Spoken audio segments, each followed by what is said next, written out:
Hi everyone, and welcome to The Sleepy Scientist. I'm really happy you're here. Tonight, we're going to go on a calm and quiet trip to learn something amazing. So get comfy, take a deep breath, and let's enjoy this peaceful science story together. Before we start, tell me in the comments, where are you watching from and what time is it for you right now? If you like relaxing science videos, don't forget to tap the like button. Now let's begin. Far beneath the soles of your feet, beneath the rivers and roads and quiet bones of cities, something ancient breathes. It is not a breath like yours. No lungs fill, no chest rises, but it pulses. It expands ever so slowly, like sleep curling through the body of the earth. This is the breath beneath stone, the movement of plates, the shifting of crust, the slow and quiet stretch of the land that holds us. For a long time, no one knew the earth moved. The mountains seemed too still, the ground beneath our steps too loyal. People thought the land was fixed, as if pinned by the heavens, but the truth is quieter and stranger. The earth is not solid in the way we imagine. It is layered, like a dream in stone, and some of those layers drift, carried on invisible tides. Let's begin at the crust, the outermost skin of our world. It looks hard, we build on it, dig into it, name it with cities and borders, but the crust is thin, like the rind of an orange, and it floats on something softer. Below it lies the mantle, thick, slow and full of heat, not liquid like oceans, but not still like rock.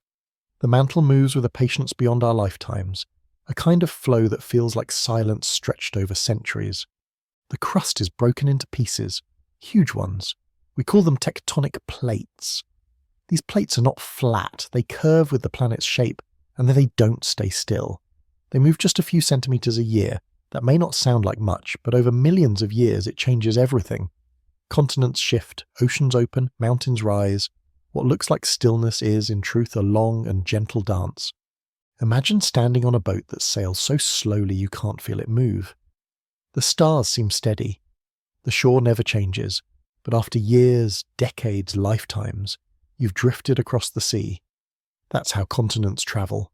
They glide on the soft heat of the mantle below, nudged by forces we barely feel. Sometimes the plates pull apart. Deep underwater, at the bottom of the sea, ridges crack open. Magma, molten rock, rises from the mantle, cools in the cold ocean, and becomes new crust. Earth is making new skin quietly and constantly. Other times, the plates push together. When they do, one may slide beneath the other, sinking into the deep, or they may crumple, fold and rise, forming mountains. This movement is called plate tectonics. It's the language the Earth speaks in inches and eras. It's how mountains are born, how valleys are carved, how continents find new homes. And though we measure it in science, it feels more like poetry, an unfolding stew written in stone. Long ago, all the continents were together, one massive landmass, cradled by a single ocean. Scientists call it Pangaea. It was not a myth, but a memory carved into the rocks. Fossils found on opposite sides of oceans match like puzzle pieces. Mountain ranges that start in one continent end in another. The evidence is everywhere if you know how to listen. Then slowly Pangaea began to break. Not with noise, but with time. The plates beneath it shifted. Cracks opened. The continents drifted. They still are, even now. Africa moves closer to Europe. Australia is heading north. The Atlantic Ocean is growing wider. One heartbeat at a time. You can almost feel it, the quiet pull beneath your feet. The ground isn't still. It dreams, it remembers, and it changes. Somewhere in the Pacific, a plate slides beneath another, melting into magma and fueling volcanoes. In the Himalayas, India continues to push into Asia, forcing rock upwards to form the highest mountains on Earth. In California, two plates scrape past each other, building pressure that will one day release as an earthquake. All of this happens at once. All of it is slow. All of it is sure. And yet, to us, the Earth feels still. We don't feel the inches. We feel the sudden shifts, the earthquakes, the eruptions. But those are just punctuation in a much longer sentence. The real story is in the breath, the slow, steady breath of the Earth's crust, moving like a whisper across time. The ancient Greeks thought mountains were bones of the gods. In a way, they were right. Mountains are made of deep buried strength, but they are not dead. They are growing, shifting, aging. Some rise, some fall, some crumble into sand. Nothing on earth stays the same, not even the things that seem eternal. And so we live on something that moves, even as we build monuments to permanence. We drive highways over drifting plates. We plant gardens in soil that once lay at the bottom of the sea. We stand on ground that may one day crack open or climb into the sky. It is humbling, and it is beautiful. So the next time you feel the earth under your feet, solid, quiet, sure, remember this: it is not still. It is slow, it is steady, and it is alive with movement you may never see. But it is there, breathing beneath you, holding your every step. As drift deeper now into the quiet corridors of time, beneath the forests and cheese deserts, below the buried bones of ancient creatures, the earth keeps a record, not in words or numbers, but in layers. Layers of rock and ash and sediment, folded and pressed like pages in a book written in stone. This is where the earth stores its memories. Every grain of sand, every ripple in stone speaks of movement. When two tectonic plates meet, they do not always collide with violence. Often they approach like dancers in slow motion, pressing gently, resisting slightly. Over centuries, this pressure creates folds, rock bending like cloth, stone rising like breath. These folds become mountains, not in an instant, but over millions of years. What looks jagged and sharp to our eyes is, in truth, the result of soft persistence. The Alps, the Rockies, the Andes, these are all stories of stone pushed upward by ancient invisible forces. Some were born from collisions between continents, others formed where ocean crust met land. But all were shaped by time. You can run your hand along a ridge of folded rock and touch the memory of an age when the world looked nothing like it does now. Beneath these visible mountains lies something older still, deep crustal roots, unseen but vast. Just as trees anchor themselves with roots that stretch deep into the soil, mountains do the same. What we see above ground is only part of the whole. Beneath the highest peaks, the crust thickens, extending downward into the mantle, balancing the weight above. It is a quiet symmetry, like the reflection of stars in water. Sometimes the earth breaks instead of bends. When the pressure becomes too great, the crust fractures and the plates jerk forward. This is when we feel earthquakes. But even these cracks are part of the slow rhythm. They release tension built over lifetimes. They reshape the land in seconds, but the forces behind them took ages to build. Think of Iceland, a place where new land is being born. It sits atop a rift where two plates pull apart. Magma rises, cools, and forms new crust. Black rocks, warm to the touch. Steam rising from the earth's breath. It is a reminder that land is not a finished thing. It is always becoming. Or consider the Himalayas, the roof of the world. They are still rising, pushed higher each year by the collision of the Indian and Eurasian plates. The journey that brought them here began 100 million years ago, when India broke away from an ancient supercontinent and started drifting north. It travelled across an ocean slowly and steadily until it met Asia. The impact was sudden in human terms, but monumental in scale, and it hasn't stopped. All across the planet, silent borders define these movements. Some are under oceans, some lie beneath deserts, some snake beneath cities, carrying the weight of entire civilizations. The San Andreas Fault in California, the Mid-Atlantic Ridge beneath the sea, the East African Rift where a continent is slowly tearing itself in two. These are not lines drawn by hand, they are lines drawn by time. And yet for all this movement, the Earth is not restless. It moves with purpose, with balance. It recycles its crust, builds mountains, opens seas, closes oceans. It is not chaos, it is choreography.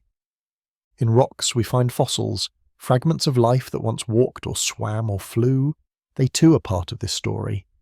Sometimes mountains contain the shells of sea creatures carried upward from the ancient seabeds. Imagine standing on a mountain peak and finding the imprint of a clam that once lived deep underwater. It is not a mistake. It is a reminder that what is high was once low. What is still was once sea. This is how Earth remakes itself. Through uplift and erosion, through heat and pressure, through drifting plates and silent rifts. Mountains rise, rain falls, rivers carve, wind smooths, and over time even the mightiest ranges are worn down, grain by grain, carried away to become sand, to become soil, to become something new. Some mountains never rise high. They fold beneath the surface, hidden beneath plains or buried by younger stone. Others rise quickly only to crumble soon after, but all are shaped by the same hands, the slow push of plates, the deep heat of the mantle, the endless patience of time. To study geology is to listen to the Earth's oldest music. Each mineral sings a different note, each layer tells a different verse, and though the song is slow, it never stops. It hums beneath cities, beneath oceans, beneath your feet as you sleep. We often think of the planet as background, as the stage on which life unfolds. But Earth is not a stage, it is a living, moving character in the story. The mountains are not scenery, they are memories, and just as the Earth moves, so do we. Not in tectonic shifts, but in quieter ways. Our lives change, our thoughts drift.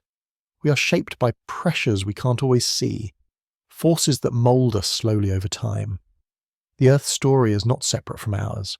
It is within us, beneath us, around us. Stand on a hill, feel the breeze, look at the horizon, know that the land beneath you is moving, not with haste, but with grace, not with noise, but with knowing, and it has always been so. The rocks are not just old, they are wise. They remember the first rains, the first roots, the first steps of animals that no longer exist. They remember when the air was different, when the seas were wider, when the continents were arranged in unfamiliar ways, and they remember what's coming, because movement continues, because the dance never ends, because even the quietest breath leaves a mark if you listen long enough. Now let's follow the story to its soft ending, where mountains begin to fade, and the earth keeps turning under stars. Though mountains rise in silence, they do not stay forever. Their summits may touch the sky, but even stone wears thin with time. Wind, rain, and ice become sculptors. What once climbed higher than clouds becomes round, gentle, and worn. This part of the journey is called erosion. It's quieter than an earthquake, slower than a glacier, but it is constant. Water seeps into cracks and freezes, expanding like breath held in winter. Rocks split. Gravity pulls their pieces down. Rain tumbles pebbles into rivers, smoothing them over centuries. Wind grinds cliffs into dust, and little by little the sharpest mountains soften into hills. Imagine an ancient peak, tall and jagged, standing proud over the land. Now close your eyes and let a million years pass. See how it changes. The edges blur, the top sinks, trees grow where there was only snow, the mountain becomes part of the valley it once watched over. The difference is not defeat, it is a transformation.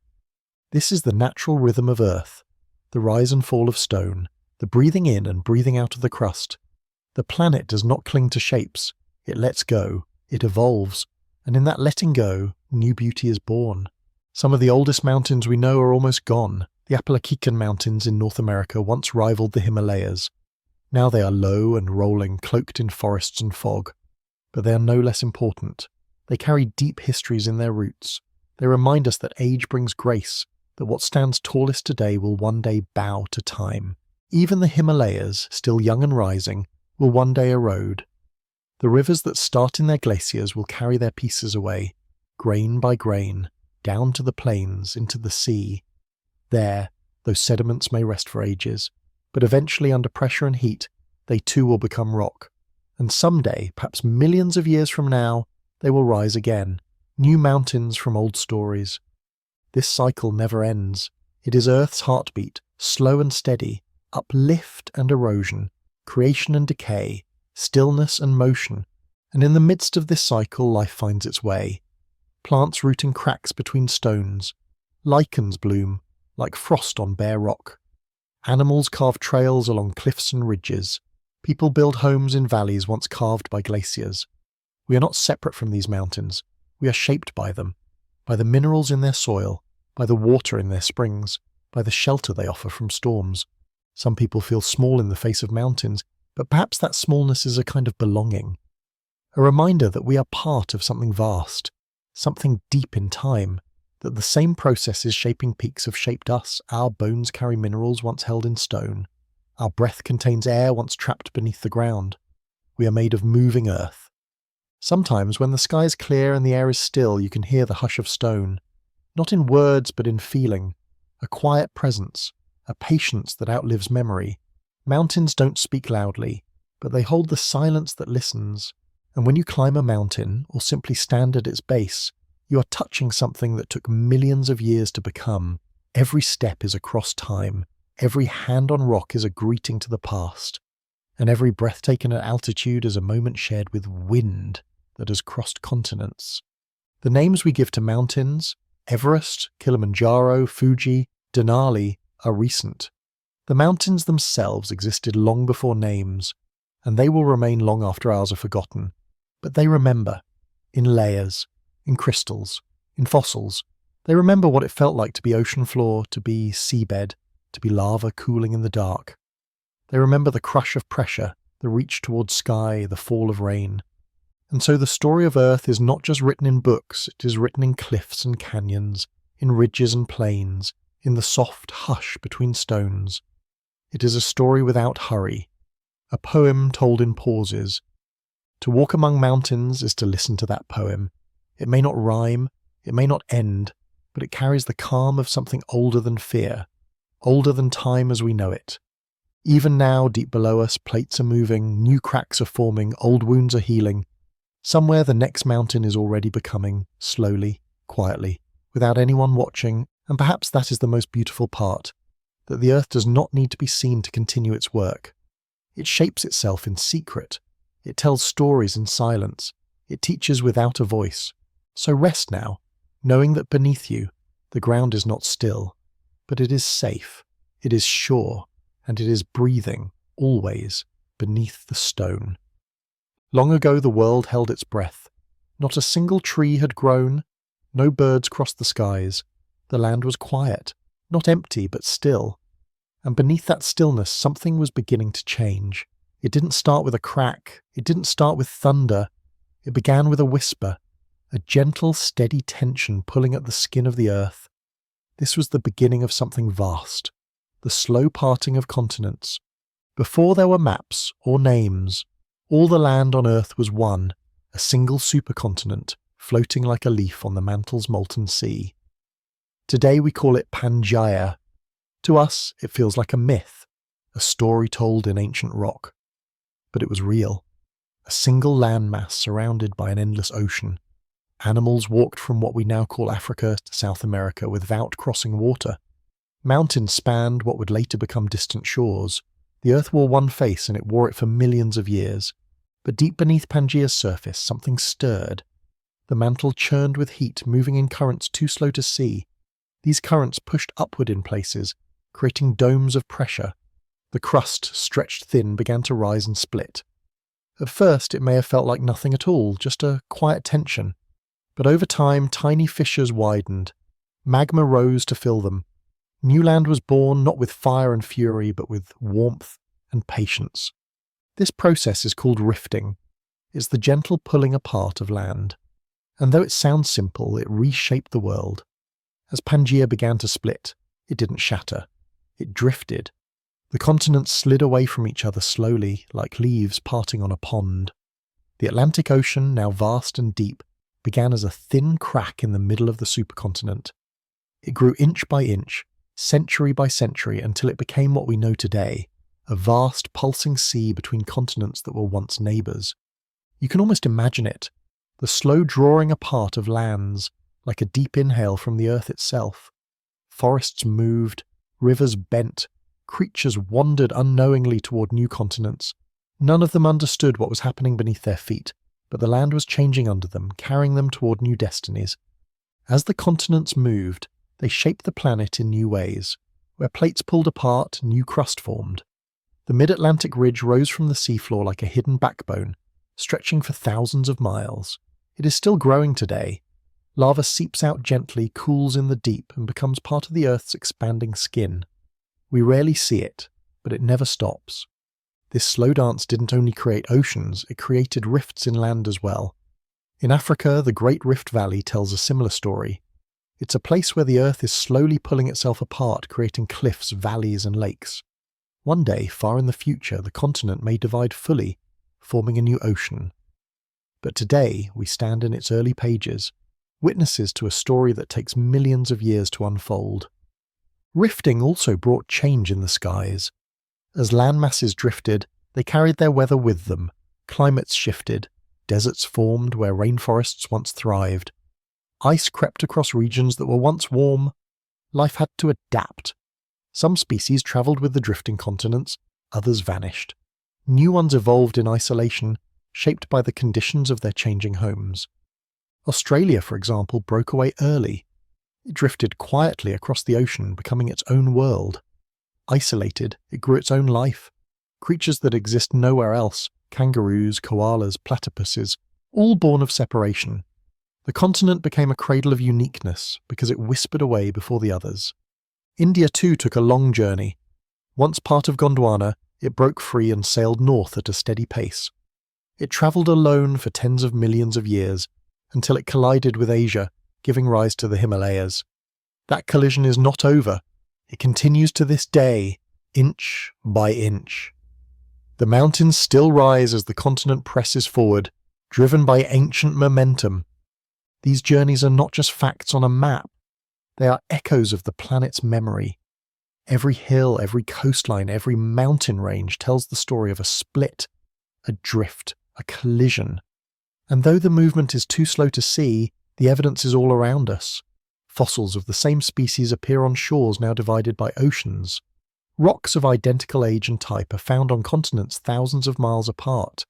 It's as if the Earth left breadcrumbs, clues to a story long forgotten but still unfolding. The slow drift of continents is more than geology. It's poetry in motion. It reminds us that great change doesn't need to be loud. That power can be quiet. That transformation can happen so gently, we don't feel it until we look back and realize everything has shifted. Continents still move. Right now, under your feet, your home is drifting. Not enough to notice today or this year, or even in your lifetime. But over millennia, it adds up.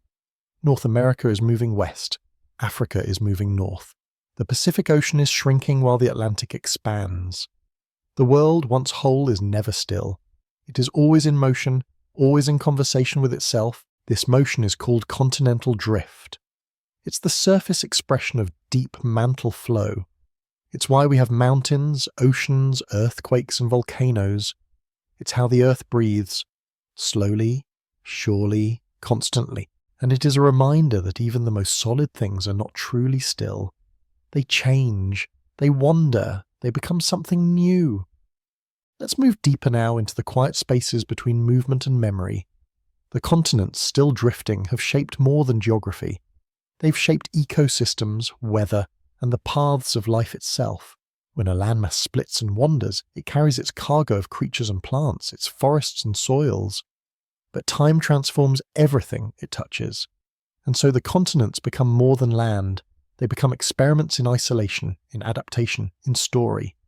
Imagine South America, once nestled beside Africa, part of the same ancient cradle. When they pulled apart, they did not only separate stone, they separated life. Species that once shared space began to evolve differently, sculpted by different rains, different winds, different suns. The jaguar stayed on one side, the lion drifted on another, and across those oceans of time, the living world began to branch into the trees we now see today. This is called vicariance, a word scientists use when life is split by shifting land. When the Earth's slow breath becomes a barrier. And it tells us something beautiful, that geography and biology are inseparable, that where you are shapes what you become. Even now, flightless birds like the emu in Australia and the rhea in South America speak of ancient connection. Sisters in different continents, still echoing their common ancestor long ago. But this movement does more than divide, it also collides. Where continents crash, mountains rise. The Himalayas formed when India pressed into Asia. But that wasn't the only collision. The Alps rose when Africa moved toward Europe. The Rockies began to lift when oceanic plates slid beneath the land we now call North America. Each range is a scar, but also a monument. A place where slow thunder changed the shape of the sky. And in every place where plates meet, a boundary is born. Some boundaries are gentle, like the Mid-Atlantic Ridge. Others are sharp, like the San Andreas Fault. But they all carry the weight of ancient motion. Even the smallest hill, the softest valley, may be the echo of a continental conversation begun millions of years ago. Let's pause and think about the forces behind this. The Earth's mantle moves in great loops, called convection currents. Hot rock rises from deep within, cools near the crust and sinks again. This endless cycle pushes the plates like puzzle pieces on a soft, warm table. Some move apart, some move together, some slip past each other. The motion is slow but steady. It does not tire. These mantle currents are like wind you cannot feel. They move rock, reshape oceans, and rebuild the planet from the inside out. They are driven by the Earth's internal heat, a quiet fire left over from the planet's birth, from radioactive decay, from impacts so long ago they feel like dreams. But they are real, and they still burn beneath us. As the continents move, they shape the sea. Oceans do not just sit between the lands, they are created by them. When plates pull apart, new ocean floor is born. When they press together, old ocean floor is pushed deep into the earth. This is called subduction. And though we cannot see it, it is one of the most powerful processes on the planet. At a subduction zone, one plate slides beneath another and sinks into the mantle.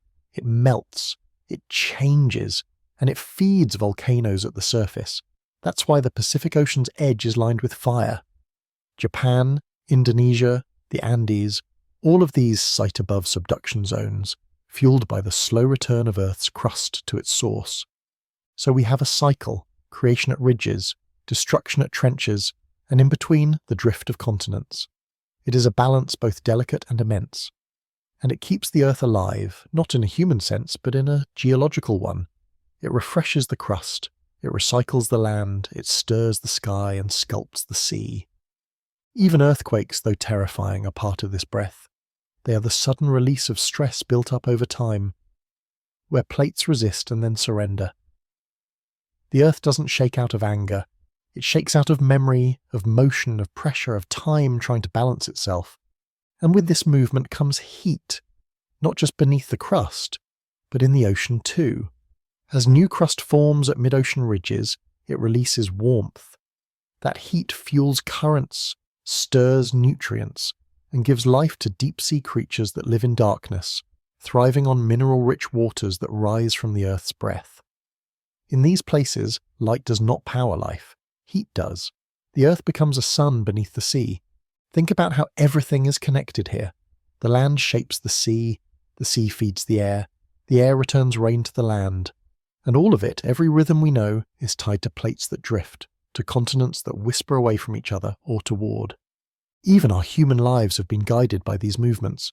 The places we live, the crops we grow, the rivers we drink from, they were made possible by the shape of continents. The trade winds, the mountain passes, the fertile valleys, all of these came from shifts beneath the surface. From slow changes we never saw, but now depend upon. And there is more still. The positions of continents influence climate. When land masses gather near the poles, ice builds up, sea levels fall. When continents spread apart near the equator, the planet warms. These shifts happen slowly, but they set the stage for everything that follows, for glaciers to calve, for deserts to spread, for forests to bloom. Some scientists believe that the drifting of continents may have helped life survive its darkest moments. During mass extinctions, isolated pockets of land offered refuge. After impacts or ice ages, the rearranged Earth opened new paths for evolution to explore. In this way, the continents are not just backdrops for life, they are participants in its survival. So when we look at a map, what do we really see? Not borders or boundaries, but moments in a much longer story. A story written in basalt and limestone, in coral reefs and volcanic islands. A story of a planet that never truly rests. Every coastline is a sentence, every mountain is a word, every ocean trench is a pause between thoughts, and the continents, those great drifting pages, are still turning. Now let us follow this story to its gentle close, where the continents keep drifting and time continues its patient work. Even as we sleep, the ground beneath us is moving, not with haste but with a calm that stretches across the ages. The world once whole is still in motion, and the journey is not over. If we could see Earth from far above, not just from space but from the viewpoint of deep time, we would notice something strange. The continents look like slow waves on a liquid globe. They do not stay where they are. They wander. They loop. They break and come together again. This is not a single journey, but a cycle. Over and over again land gathers and separates, forming supercontinents, then breaking them apart. It has happened more than once. Before Pangaea there was another, Rodinia. Before Rodinia yet another, Columbia. And long before that, Each one rose slowly from scattered plates held together by the slow magnetism of the mantle's motion. Each one broke apart, leaving new oceans in its wake. This cycle is called the supercontinent cycle, and it spans hundreds of millions of years. It is one of Earth's deepest rhythms. Scientists believe a new supercontinent may form again in the future, 250 million years from now. They've given it a name already, Pangaea Proxima. In this imagined future, the continents may gather near the equator or spread around the pole. The Atlantic may disappear. The Pacific might close. Everything we know, every coastline, every country, every mountain range, may be rearranged, not by force but by time, not by choice but by flow. It is strange to think that nothing we build will last that long, and cities will vanish, mountains will move, oceans will find new shapes, but the Earth will remember, and it will continue. Even the magnetic field of the planet shifts with continental drift. As plates move, iron-rich rocks preserve the direction of the field like tiny compass needles. These magnetic records, frozen in ancient lava, allow scientists to trace the path of continents over millions of years. It is as if the Earth left breadcrumbs in stone, waiting for curious hands to follow. And in the midst of all this, life continues to adapt. As land bridges form and vanish, species migrate or evolve in place. The path of whales, the journey of birds, the rise of flowers, all have been shaped by drifting land. Even our own ancestors, who first stood upright in Africa's shifting valleys, were part of this unfolding map. There's a quiet humility in knowing this, that the ground we walk on is not fixed, that our borders, our cities, our histories are drawn on something that moves like breath. And still, we live, we build, we dream, just as Earth does, in its slow and wandering way. Some places hold the memory of ancient splits more clearly than others. The Atlantic Ocean still grows wider every year, about the speed your fingernails grow. Iceland sits atop this ridge, split between continents, its land rising and spreading as magma fills the space. There, in the darkness of the deep, the Earth writes its newest chapters, in basalt and steam. And in East Africa, the Great Rift Valley continues to stretch. Lakes widen, volcanoes rise. In the far future, this region may break from the continent, forming a new island. We may not live to see it, but the Earth does not hurry. It carries its changes forward like a lullaby that never ends. Even Antarctica, now covered in ice, was once green. It held forests, rivers, even dinosaurs. It once sat closer to the equator, basking in sunlight. But as the continents moved, it drifted south, and the cold claimed it. Now it sleeps beneath snow and silence, but that too could change someday. Continental drift does not only reshape land, it reshapes memory. It reminds us that change is natural, that what feels permanent is part of a longer rhythm, that the story is always in motion, even if we cannot see it. To listen to the Earth is to listen to time itself, not in seconds or years, but in movements as soft as breath, as strong as stone, a tectonic lullaby, a memory sung by rock. And perhaps this is the lesson it leaves us with, that slowness is not weakness, that quiet does not mean stillness, that even the most massive changes can begin with something gentle. The world will continue to turn, plates will drift, oceans will close and open, mountains will rise, then crumble. And somewhere deep beneath our feet, the slow thunder will go on humming, reshaping the Earth, writing its story in silence. And though we may not be here to see its next verse, we are part of the one being written now. We walk the lines between continents. We sleep on the ground that remembers. We dream on drifting stone. So rest easy. Let the story carry you. The Earth is moving, but it moves with grace. There is a kind of silence that only exists at the top of a mountain. It is not the silence of emptiness, but of stillness. So complete it feels like time itself has paused to rest. The air is thin, the sky is near, and below the land rolls out like a quiet thought. Here on these ancient summits, stone meets sky. But what we see above is only part of the story. For every mountain that rises, something much deeper anchors it to the earth. Mountains are more than stone. They are more than ridges and peaks and snow. They are systems, living, shifting, growing systems that connect sky to soil, rock to root, cloud to current. They rise not to separate the world, but to bind it. Their presence affects everything from the pattern of winds to the flow of rivers, from the shape of clouds to the lives of animals and people far below. We often think of mountains as being above life, above motion. But that stillness is an illusion. Mountains are born from struggle. They are the result of immense forces, the collision of tectonic plates, the folding and faulting of the Earth's crust, the heat that softens rock until it bends and rises. And though they seem eternal, they are always changing. Imagine two great continents drifting toward each other, moving slowly on the mantle's slow tide. When they meet, they cannot pass through one another. Instead, their edges crumple. The land folds like cloth pushed from both sides. Rock bends, buckles, and rises. This is orogeny, the making of mountains, and though it sounds like an act of violence, it happens over such long stretches of time that it feels more like breathing. One slow inhale, one rising exhale. The Himalayas are still growing. Each year, they rise by a few millimeters as India continues to press into Asia. Beneath them, the crust thickens, twice as deep as it is elsewhere, forming a kind of root, hidden from sight. These roots are not made of soil or branches, but of dense ancient rock. They press into the mantle like anchors balancing the towering peaks above.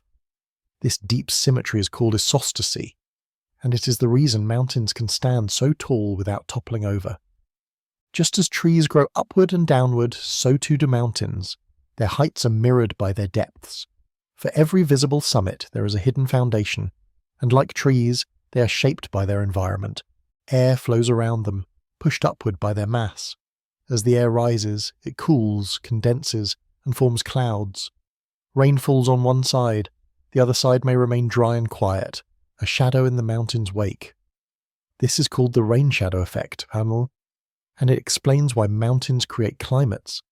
They are barriers and bridges for wind, for water, for life. Their slopes collect snow, which melts in spring, and feeds rivers that stretch for thousands of miles. These rivers carve valleys, nourish forests, quench cities. In many parts of the world, mountains are the source of water for entire civilizations. Without them, the land would go thirsty. But water is only one of the gifts mountains offer. Their heights protect delicate ecosystems, alpine meadows, glacial lakes, mossy ridges. Life here is specialized, adapted to the cold, the wind, the quiet. Tiny flowers bloom between rocks. Goats balance on impossible cliffs. Birds soar on rising thermals. And beneath the surface, ice holds time in its crystal grip. Layers of snow compacted into glaciers, each one storing the breath of winters past. These glaciers are slow rivers of frozen memory. They move inch by inch, reshaping the land as they go. They carve cirques and valleys, polish stone, carry gravel and sand. And when they melt, they release ancient water, water that fell as snow hundreds of years ago. Drinking from a glacial stream is like sipping from the past. But mountains are not just homes to snow and stone. They are also places of story. Nearly every culture on Earth has looked to the mountains with awe, reverence, even fear. Some believe gods live on their peaks. Others believe mountains are ancestors, holding wisdom in their bones. And while science explains their formation, it does not erase their mystery. There is something about height that stirs the soul. Perhaps it is the way the wind moves differently up here. Cleaner, sharper, more alive. Perhaps it is the silence so complete it echoes. Or perhaps it is the perspective, the way the land unfolds below you, reminding you how vast, how beautiful, how connected everything truly is. Mountains teach patience. They rise over millions of years, shaped not by speed but by pressure. They endure storms, frost, erosion, and even as they are worn down, they remain strong. Their strength is not in resistance but in resilience. They know how to hold their place and how to change at the same time.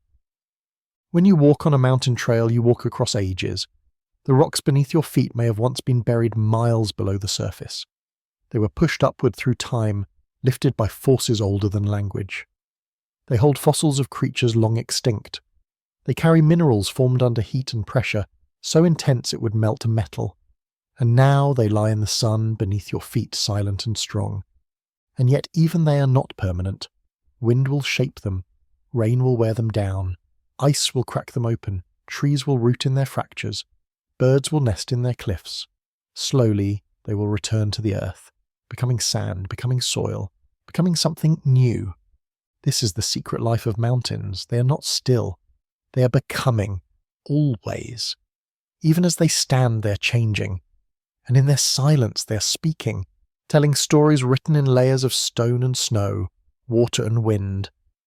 Let us drift further into the mountain's heart, where layers lie folded like time itself. If the peaks are the breath of the earth, then the rocks beneath are its memory. Every stratum, every seam, every glint of quartz or whisper of fossil tells a story. Some are stories of fire, some of water, some are simply of waiting, of solidence packed so tightly into stone that it became pressure, and then transformation. Beneath the snow and soil, rocks shift over time. Sedimentary layers once laid flat by ancient seas are lifted and tilted, crumpled and fractured as continents move and press against one another. These bent and broken rocks become the skeletons of mountains. Metamorphic rocks, those formed from other rocks reshaped by heat and pressure, are common here. Schist gneiss marble, you may see their shimmering surfaces along the trail, glittering softly where light touches old pressure. These minerals tell us where they were formed. Deep in the earth, under thousands of tons of weight, where temperatures rise and time loses its urgency. What we see now at the mountain surface once lay hidden far below. It was not born on the surface, it was revealed. Carved out by erosion, uncovered by uplift. What was once buried is now crowned by sky. And in these heights, life takes root in ways that defy expectation. Mosses and lichens cling to stone with delicate fingers. Tiny alpine flowers bloom for just a few weeks each year, racing against cold and wind and the slow grind of time. They do not need much, just a crack in the rock, a drop of water, a bit of sun. Their resilience is astonishing, and their presence reminds us that even the harshest environments are not barren, they are simply quiet. As you climb higher, the world changes in bands. First you pass through forests of pine and spruce, then stunted trees that grow twisted by wind, then meadows filled with wildflowers, then bare rock lichen-painted, and finally snow and ice. These are life zones, stacked like layers of sky, and they are fragile. A change in temperature, a shift in season, a longer summer or a weaker snow, each can tip the balance. The creatures that live here are adapted to extremes. Mountain goats with hooves shaped for cliffs, snow leopards nearly invisible against the stone, eagles that ride the thermals in wide, spiraling circles. Each has made the mountain its home, not by conquering it, but by understanding it, by yielding to its rhythm. But mountains are not just above, they are within. Many rivers begin in the highlands, their courses shaped by the lay of the land. Meltwater from snow and glaciers feeds these streams, which gather and grow, winding their way into valleys, nourishing the world far below. The Ganges, the Yangtze, the Amazon, the Nile. Each has headwaters in mountains. Each tells the story of water's long journey from sky to summit to sea. Without mountains, there would be fewer rivers. Without rivers, fewer forests. Without forests, less rain. And without rain, the world would grow still. This is the mountain's quiet work, to feed the world, one drop at a time. Glaciers are part of this gift. They may seem frozen, but they move. Not quickly, not loudly, but they flow like slow glass, inching down slopes, carving valleys. Their weight shapes the land, their melt shapes the seasons, and inside them are trapped bubbles of ancient air, tiny, silent time capsules. Scientists drill into these ice cores, unlocking climates from tens of thousands of years ago. By reading the air once breathed by mammoths, they learn how the Earth has changed, and how it may change again. Yet glaciers are retreating. The planet is warming. In many mountain ranges, the ice thins each year. Rivers shrink. Snow arrives later, and the life that depends on cold begins to vanish. The alpine world, once stable and slow, now feels fragile. Still, mountains hold on. They teach us about resilience, about balance, about patience. In some places, people have lived among them for thousands of years, shepherding flocks, growing crops on terraced slopes, drawing water from glacial springs. Their homes are shaped by stone, their stories by altitude. To live in the mountains is to be part of a dialogue between earth and sky, And that dialogue is not just physical, it is emotional. People travel to mountains for solitude, for perspective, for a kind of clarity that only comes when you rise above the noise. Something happens when the air grows thin. Thoughts stretch out, the mind quiets, the heart listens, and the world, vast and breathing, feels close enough to touch. There are sacred mountains, places considered holy by those who live near them. Mount Kailash, Mount Fuji, Denali. These peaks are more than landmarks. They are symbols, not because they dominate the landscape, but because they offer stillness in a world that moves too fast. And the mountains, in return, listen. They do not hurry, they do not push. They simply stand, holding weather, catching stars, embracing snow, and offering their silence freely to any who will stand still long enough to hear it.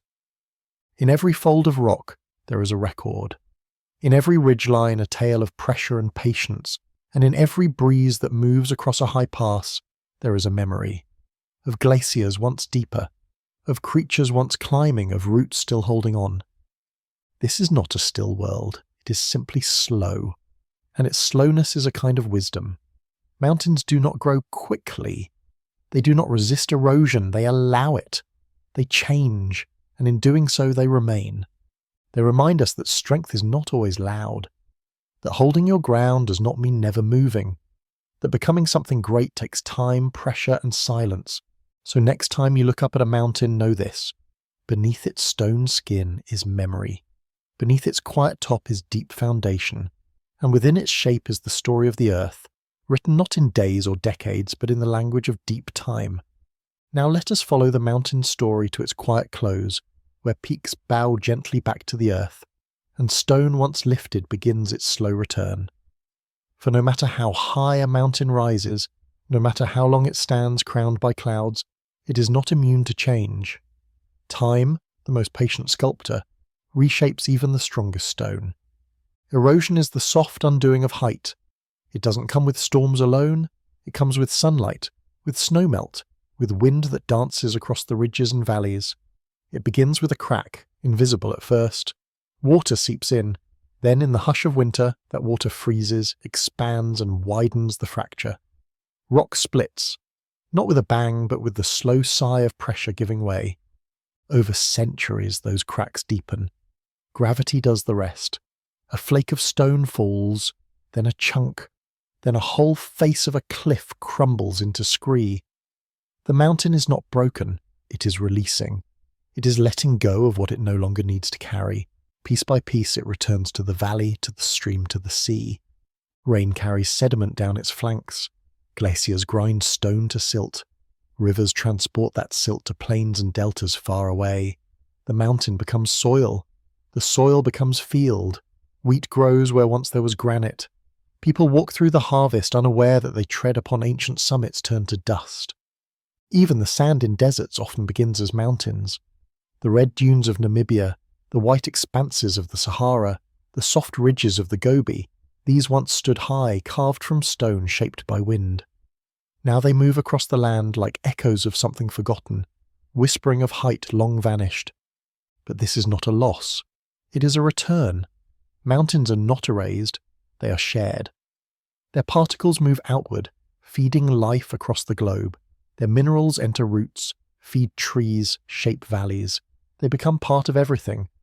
And so the mountain lives on, not only in its summit, but in the seed that sprouts in soil once held high above the clouds, in the stream that trickles over stone smoothed by time, in the wind that whistles through a canyon carved by retreating ice. The mountain dissolves into the world it helped make. Yet even as one mountain wears down, another is born. Deep below, plates continue to move. They press, fold, rise. The cycle begins again. New peaks emerge, new glaciers form, new rivers flow. This is the quiet pulse of geology, slow, steady, endless. And while this motion unfolds over millions of years, its rhythm finds echoes in our lives. We too rise and fall. We grow under pressure, weather change, adapt to time. We hold fast, then let go. We build memories, then pass them on. We are shaped by what we endure, and in our changing we continue. That is why mountains feel familiar even if we have never climbed them. Their stories mirror ours. They are born of collision, of challenge. They reach upward, not in defiance, but in response to pressure. They hold space, they carry weight, They give without asking, and in time they return all that they were. Standing on a summit, it is easier to believe the earth has stopped. The horizon stretches endlessly. The wind is quiet. The silence feels eternal. But that stillness is only part of the truth. Beneath your feet the stone moves. Beneath the stone the crust flows. Beneath the crust the mantle churns. And around you everything responds. Clouds gather and fall apart. Light shifts. Birds pass through the thin air. Even the lichen on the rocks grows, almost too slowly to notice, turning stone into soil grain by grain. Everything changes, and everything in some way holds on. In some places, the oldest mountains have almost disappeared. The roots remain, but the peaks are long gone, covered in forest, hidden in fields. Their stories are quieter now, told in the tilt of a rock, the curve of a hill, but they are no less powerful. In fact, their long journey makes them more so. To endure, to be worn down with grace, to become something new, that is strength. And so the mountain teaches us, even as it fades. It teaches us that time is not the enemy, that stillness and movement are not opposites, but partners, that even when something ends, it is only changing form. The summit becomes a stream, the boulder becomes a seedbed, the trail becomes memory. In the end, a mountain is not a thing. It is a process, a transformation in slow motion, a gesture of the earth toward the sky. And when its time is done, it bows, not in defeat but in fulfillment. It has held clouds, shaped rivers, sheltered life, inspired wonder. And then it gives itself back. So next time you see a peak on the horizon or trace a ridgeline with your eyes, remember, you are witnessing a moment in an endless story, a breath in the life of a mountain, one small scene in a play that spans eons. And know this, that the mountain sees you too.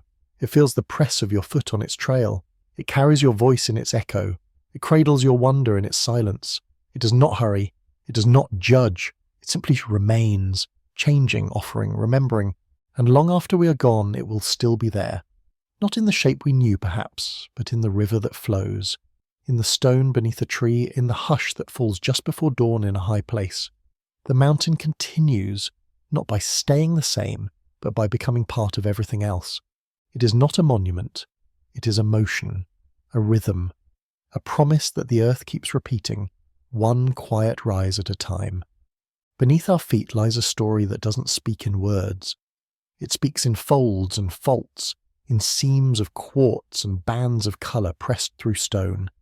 It remembers not in sound, but in shape, in layers curved like sleeping waves, in lines twisted by pressure, in cracks that tell of ancient stress.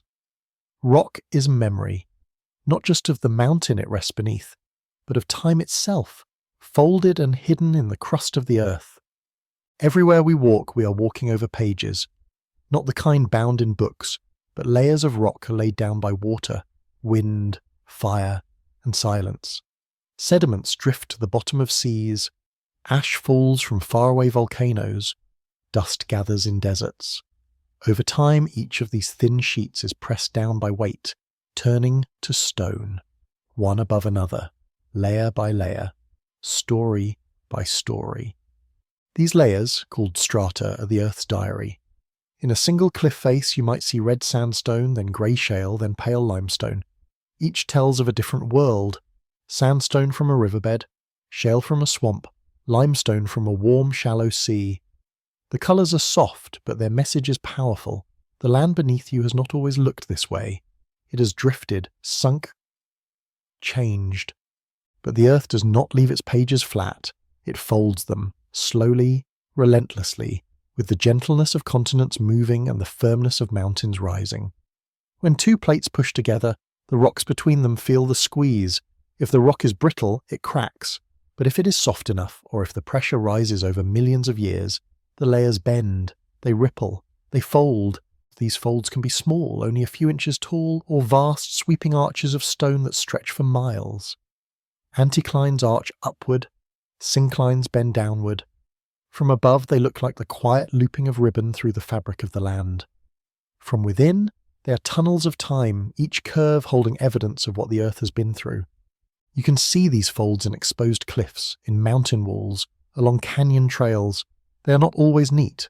Sometimes they are chaotic, shattered, jagged. But even in their brokenness, they hold pattern. They show the direction of ancient force. They tell us how the land moved, not just upward, but inward and sideways too. Rock does not forget the pressure it has felt. And within these folds, fossils sleep.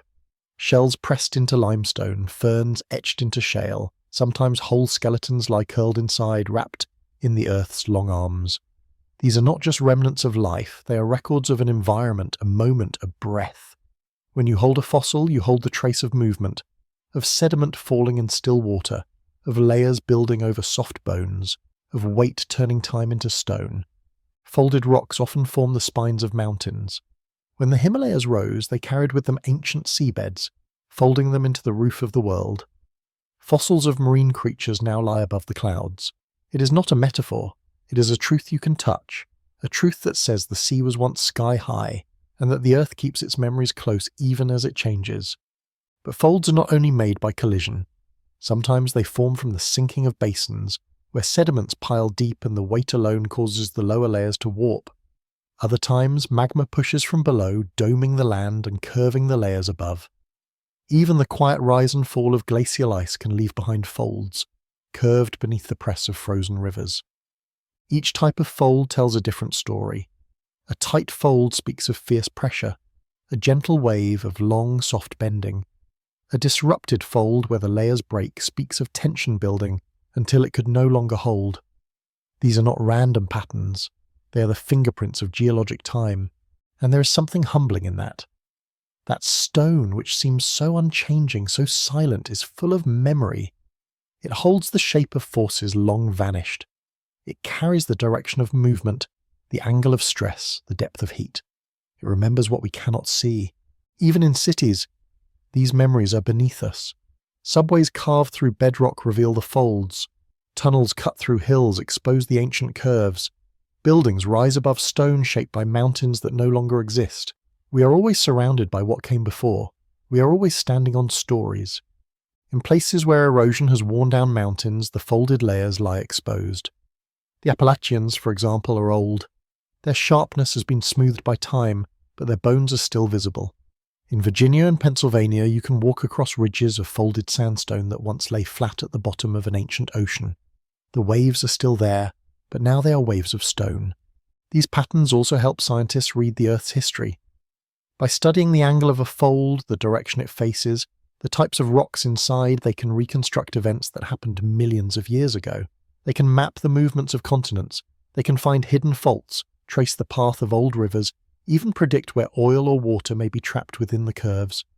But you don't need to be a geologist to feel the power of folded rock. You need only to stand near a cliff and let your eyes follow the lines. Let your hand trace the curve. Let your breath match the slow rhythm of stone. It is a different kind of time, a slower kind. A time that asks nothing of you but stillness.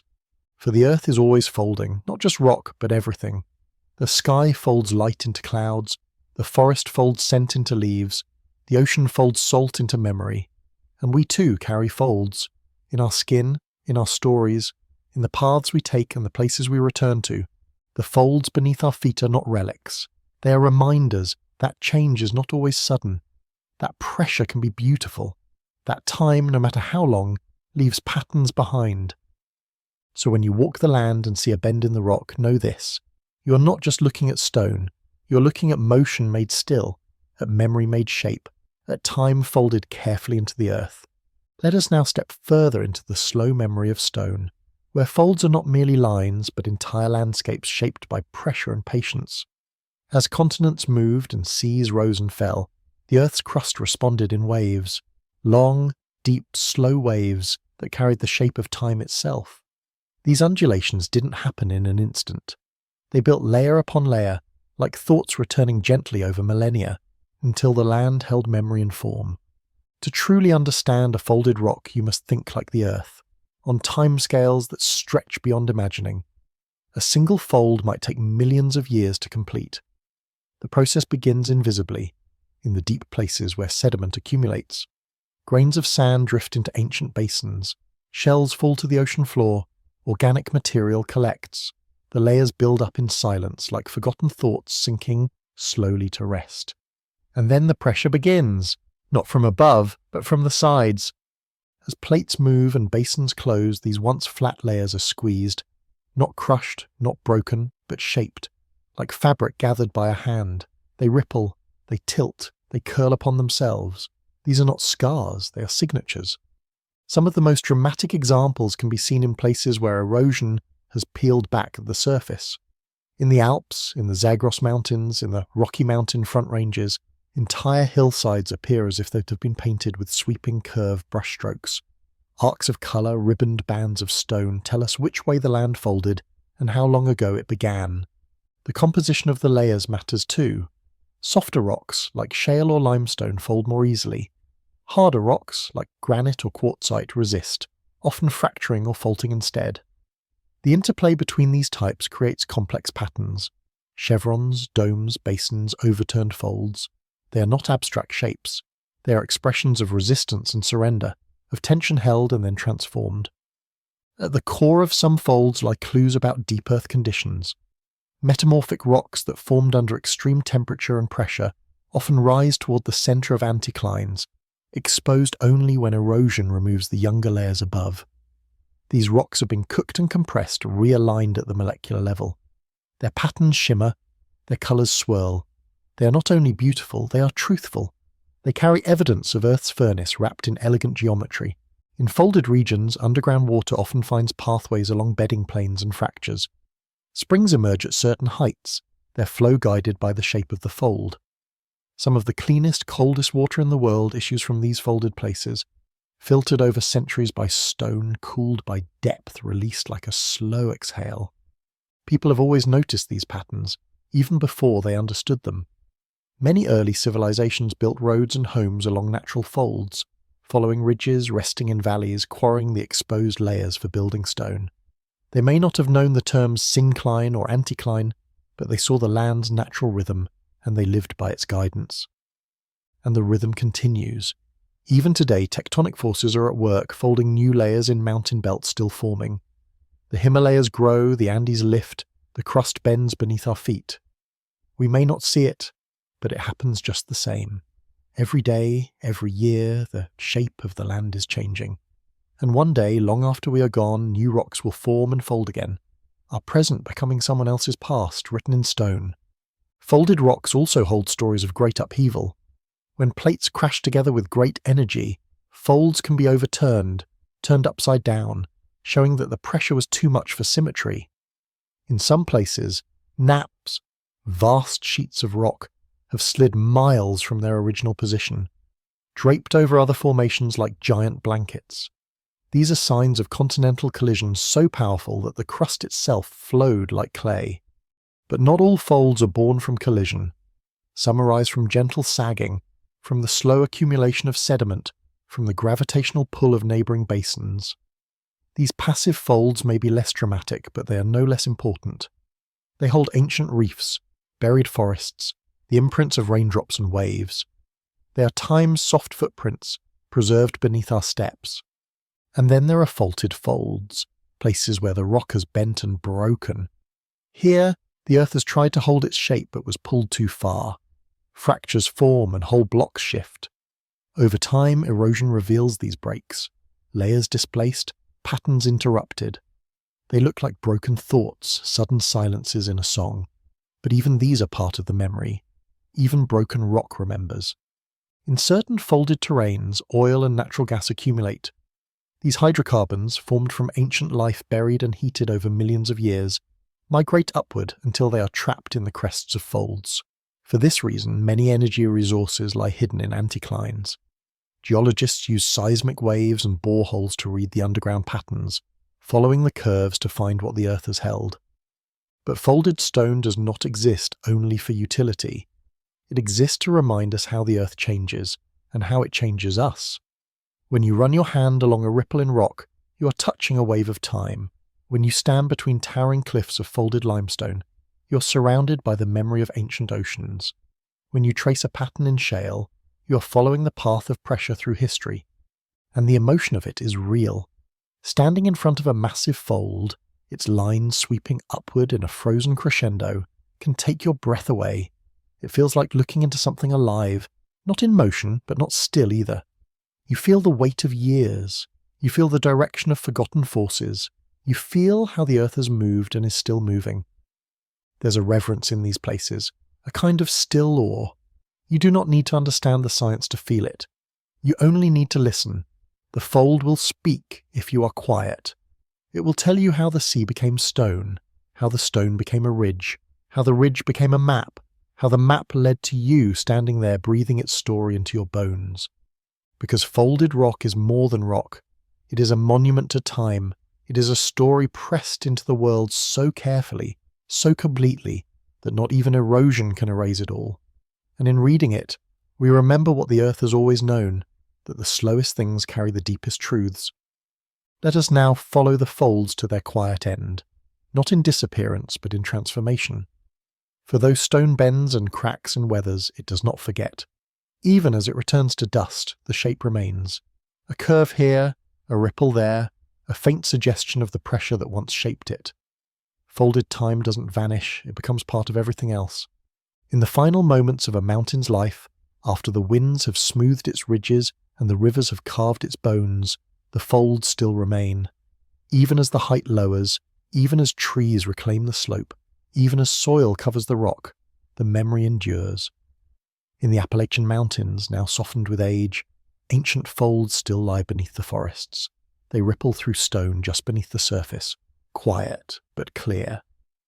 A geologist's trained eye sees them, and the land begins to speak. The oldest rocks, deep within these folds, hold minerals shaped under intense conditions: garnet, kyanite, staurolite. Each formed under specific temperatures and pressures deep beneath the crust. These minerals are time's palette, colours painted by depth and heat. They do not fade, they shimmer, they shine with silent memory. Sometimes tectonic pressure lifts these deep folds high into the sky. Then over millions of years, erosion peels back the upper layers, exposing the once buried secrets. We walk through canyons and gorges and cliffs without realizing we are inside a history book, its chapters written in ripple and swirl. Every outcrop is a sentence, every colour shift, a breath. Folded landscapes also shape human lives. The valleys between anticlines often hold fertile soil, where rainwater pools and crops thrive. The ridges guide rivers, split weather systems, create microclimates. In the Scottish Highlands, in the Appalachians, in the Jura of France, people have followed the folds for centuries. Roads curve with the land's memory. Villages nestle in synclines. Stories pass down through generations like the stone that shelters them. And still, the earth folds. In places like the Himalayas, the Andes, the Alps, tectonic plates continue their slow collision. Each year, the rocks move just a little more. Each year, the folds deepen or stretch. Some layers break, some adapt, all remember. Even in the quietest landscapes, time continues its work. In deserts, wind sculpts soft sandstone into arches and fins, forms that mirror the inner curves of buried folds. In riverbeds, water wears down the surface and reveals the old patterns below. Sometimes the rock breaks into angular fragments.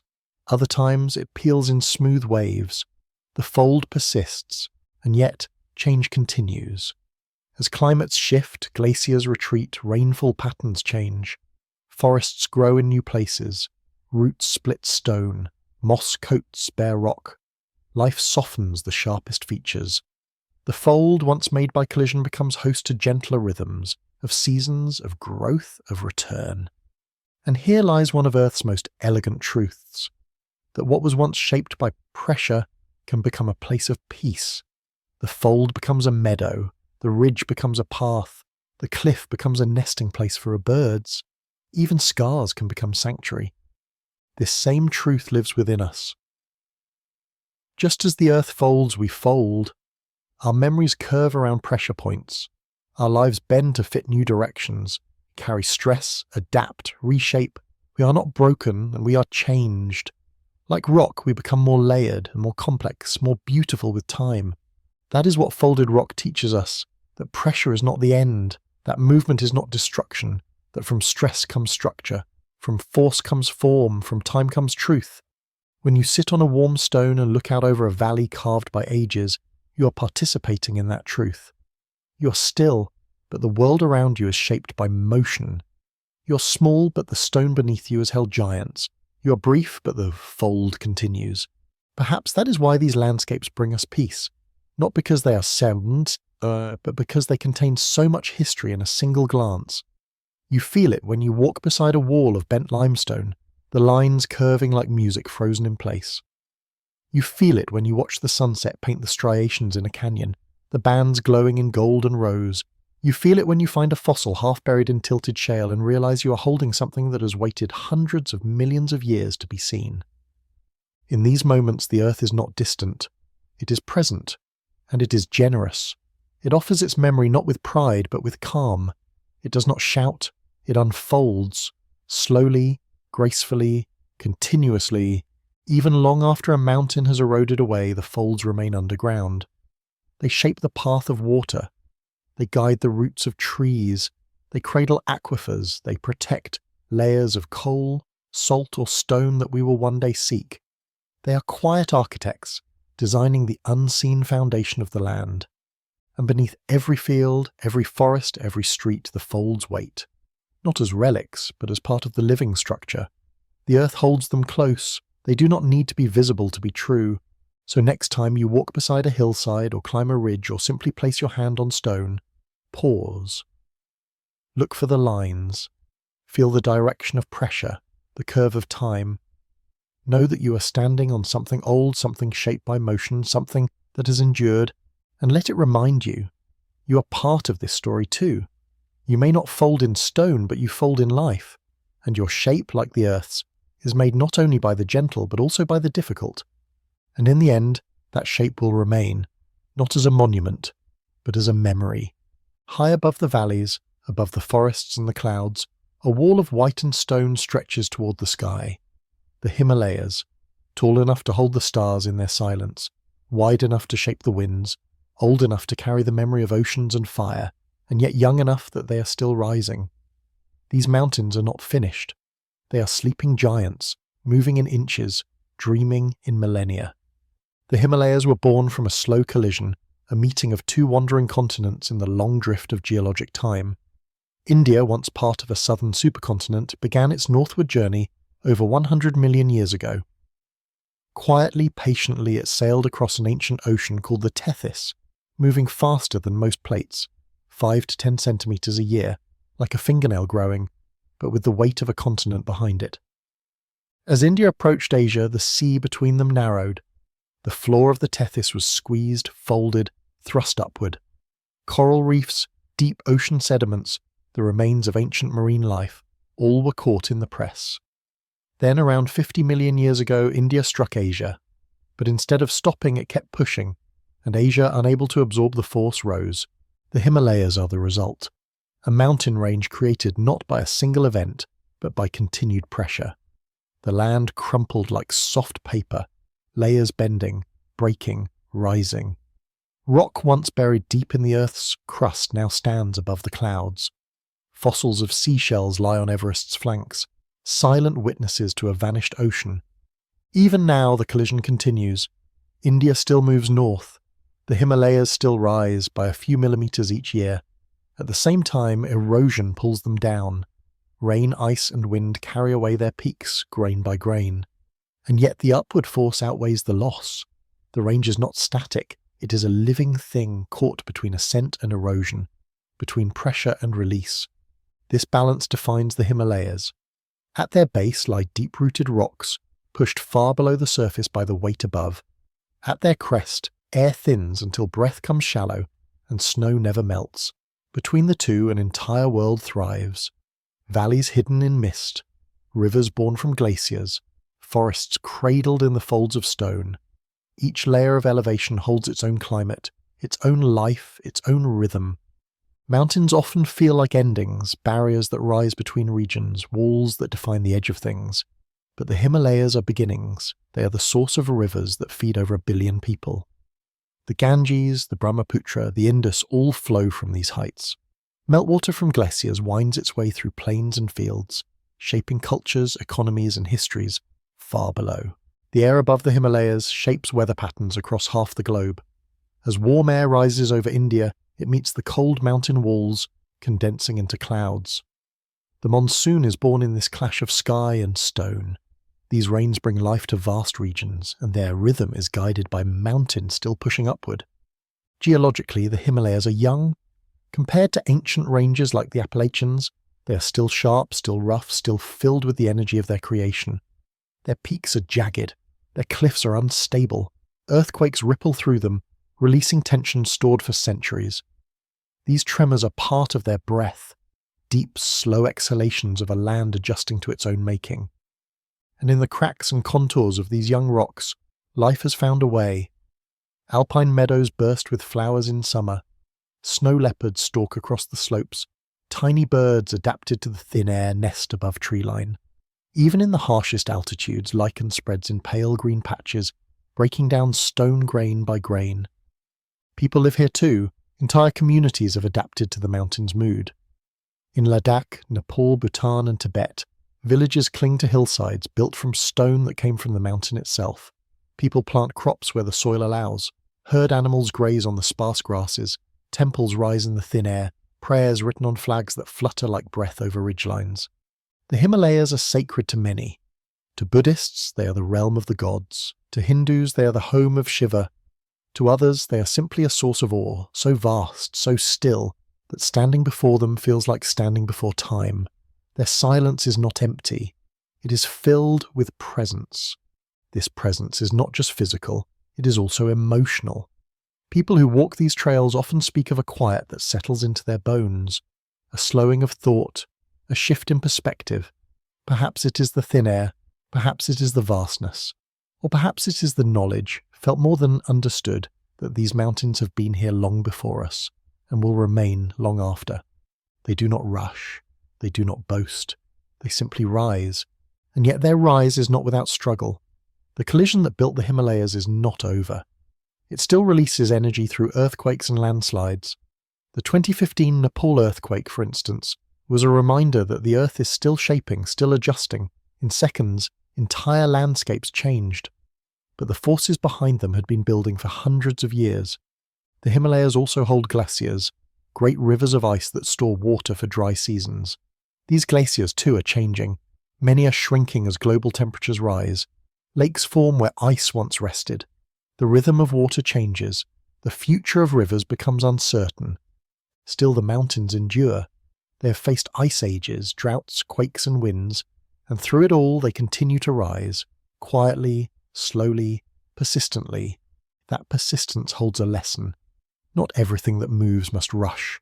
Not everything that rises must shout. The Himalayas are a testament to the power of steady pressure, of quiet resilience.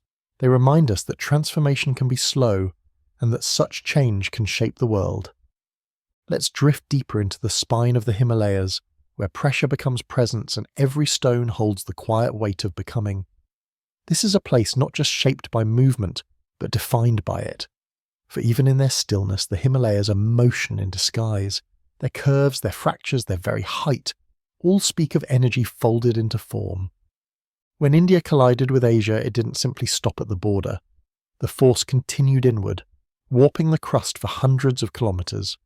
Layers of rock that had once rested in calm seas were thrust upward, tilted, bent and pressed. These rocks are now visible in the ridges and folds of the Himalayas. What was once seabed is now a skyline. What was once horizontal lies vertical, scrawled across cliff faces like ancient script. Geologists have followed this script, reading each line as a sentence in Earth's long memory. There are zones across the Himalayas, belts of rock, each shaped by different depths, different temperatures, different phases of uplift. From the outermost foothills to the central crystalline spine, each layer tells the story of rising pressure and shifting heat. The rocks near the base, shales and sandstones, bear the marks of gentle bending. Higher up, they change. They become schists and gneisses, transformed by the great heat of being pressed so close to the mantle. They glitter softly under the sun, their crystals aligned like compass needles, all pointing toward the same slow force. But the Himalayas are not just a stack of rocks, they are a living laboratory where science and spirit meet. Seismologists listen to the groans of the earth here. They place sensors to record the murmurs of plates grinding together far below. Each tremor, each quake, is a whisper of stored tension released. Sometimes it's gentle, a shift so small only the instruments notice. Other times the land itself moves, reshaping the terrain in seconds. These earthquakes are not random. They follow ancient faults, scars in the Earth's crust where the rocks have broken and slid past one another. The main central thrust, the South Tibetan detachment, the Indus-Sangpo suture. These are more than lines on a map. They are the legacy of tectonic insistence, the signatures of a world still unfinished. But movement also brings life. The Himalayas' rise has reshaped global weather patterns. As the mountains grew, they began to catch the monsoon winds that sweep across the Indian Ocean. The uplift cooled the air, pulled moisture from the sky, and gave birth to a seasonal rhythm that feeds fields, forests, and families. It is a cycle older than cities, older than nations, written into the sky by the quiet push of land into air. Above the monsoon line in the rain shadows, another world exists. Here the air is drier, the wind sharper, the days clearer. Ladakh, Mustang, the high valleys of Tibet, these are lands cradled between giants where culture has adapted to cold and scarcity with grace.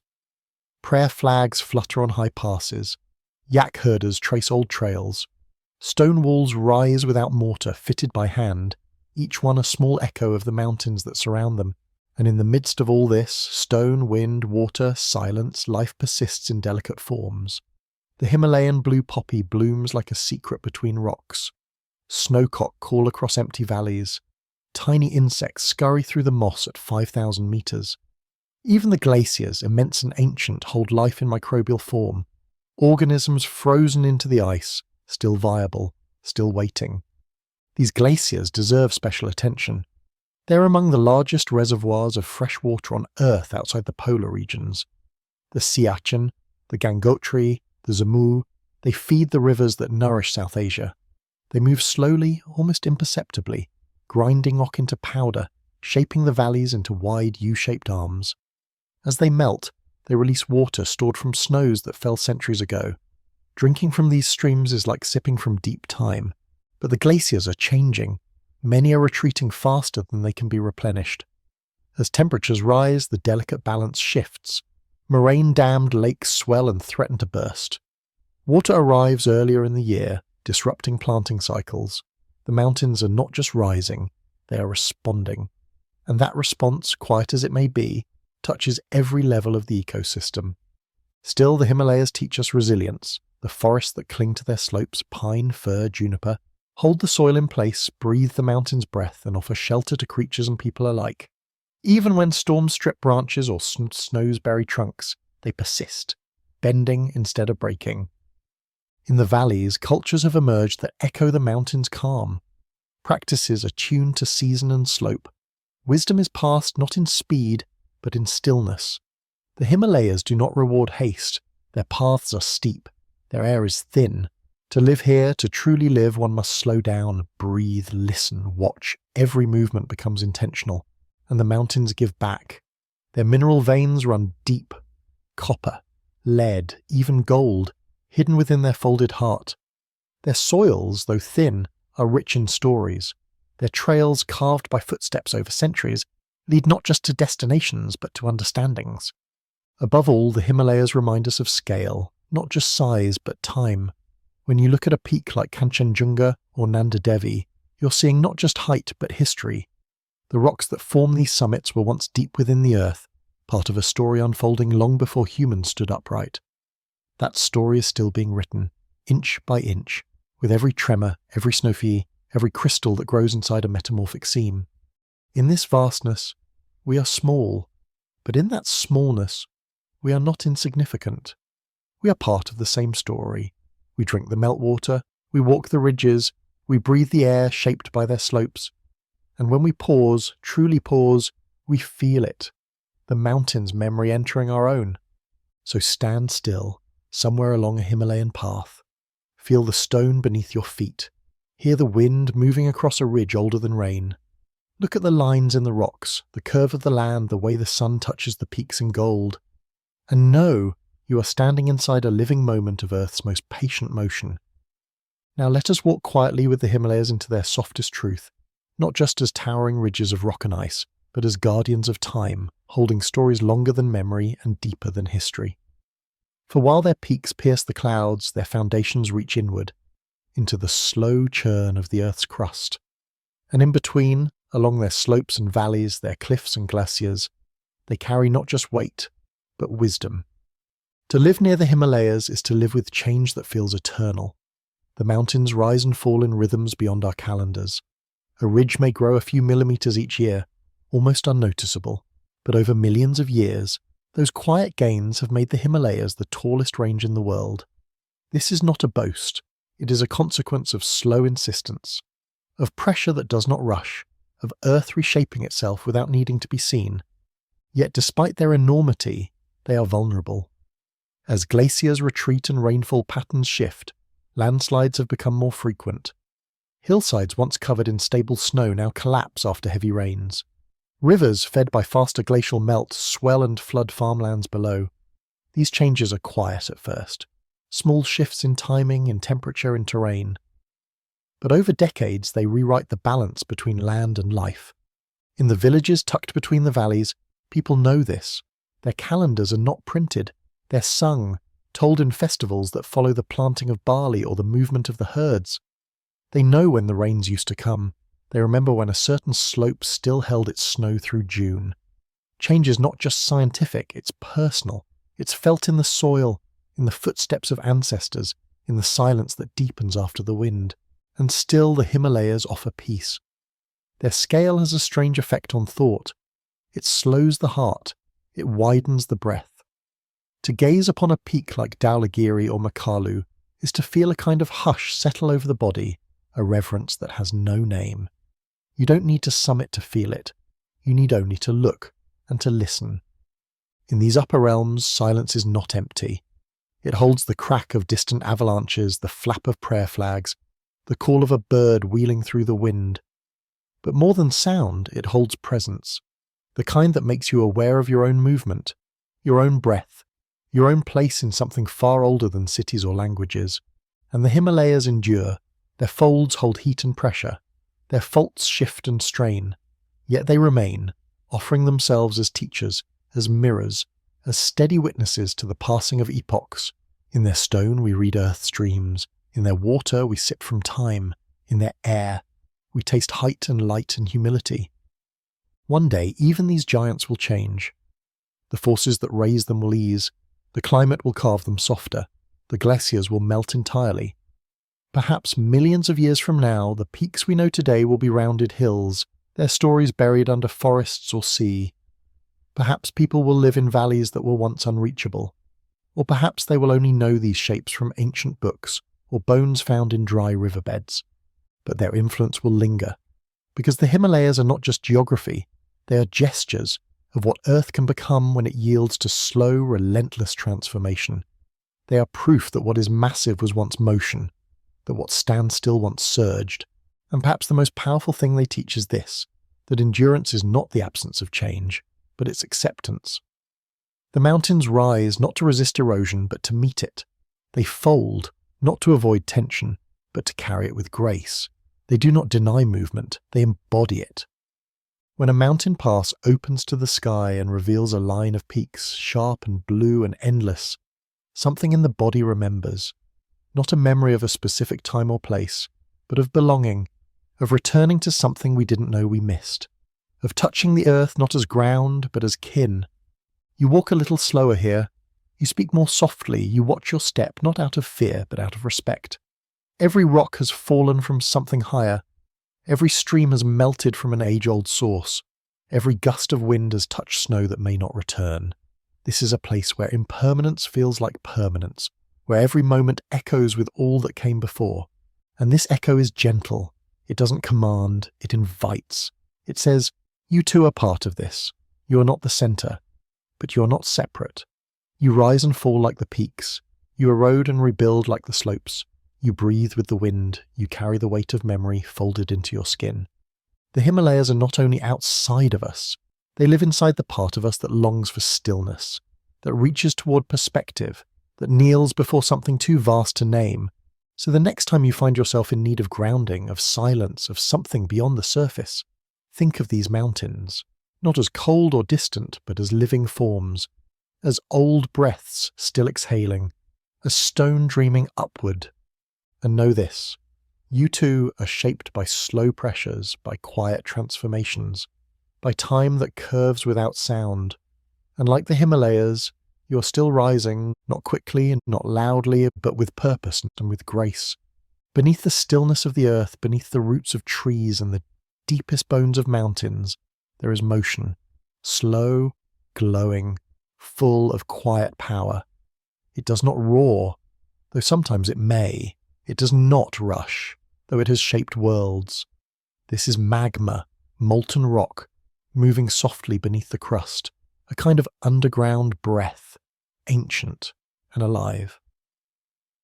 Where mountains rise from collision and slow folding, volcanoes rise from fire. They are not shaped by pressure alone, but by release. They are vents in the skin of the planet, openings where Earth exhales heat, gas, and molten stone. They do not ask permission. They do not wait for stillness. They rise from the unseen. Volcanoes are among the Earth's oldest artists. They build islands, shape continents, fertilize soil. They create more than they destroy, though their creation may come dressed in ash and silence. Their work begins below, where rock melts into liquid and gathers in magma chambers, waiting for a weakness above. Sometimes the crust thins, sometimes plates pull apart, sometimes one plate slides beneath another and melts. In these places, magma rises, slowly, deliberately. It presses upward until it finds a fracture. Then it begins to build. Not all eruptions are violent. Many volcanoes grow in layers, flows of lava that spill gently, cool and harden. One layer at a time they rise. Shield volcanoes like those in Hawaii form this way. Their slopes are soft, wide, like a slow wave frozen in place. You can walk along their ridges and feel the breath of fire turned into stone. Other volcanoes erupt with force. Pressure builds, gas collects, the opening becomes blocked. When it can no longer hold, it releases, suddenly, explosively. Ash rises into the sky. Rock falls like rain. Lava surges outward, reshaping the land in minutes. These eruptions are powerful, but not without purpose. They are the earth shifting its weight, balancing its heat, creating space for something new. Each volcano tells its own story. Some are ancient, their mouths long quiet.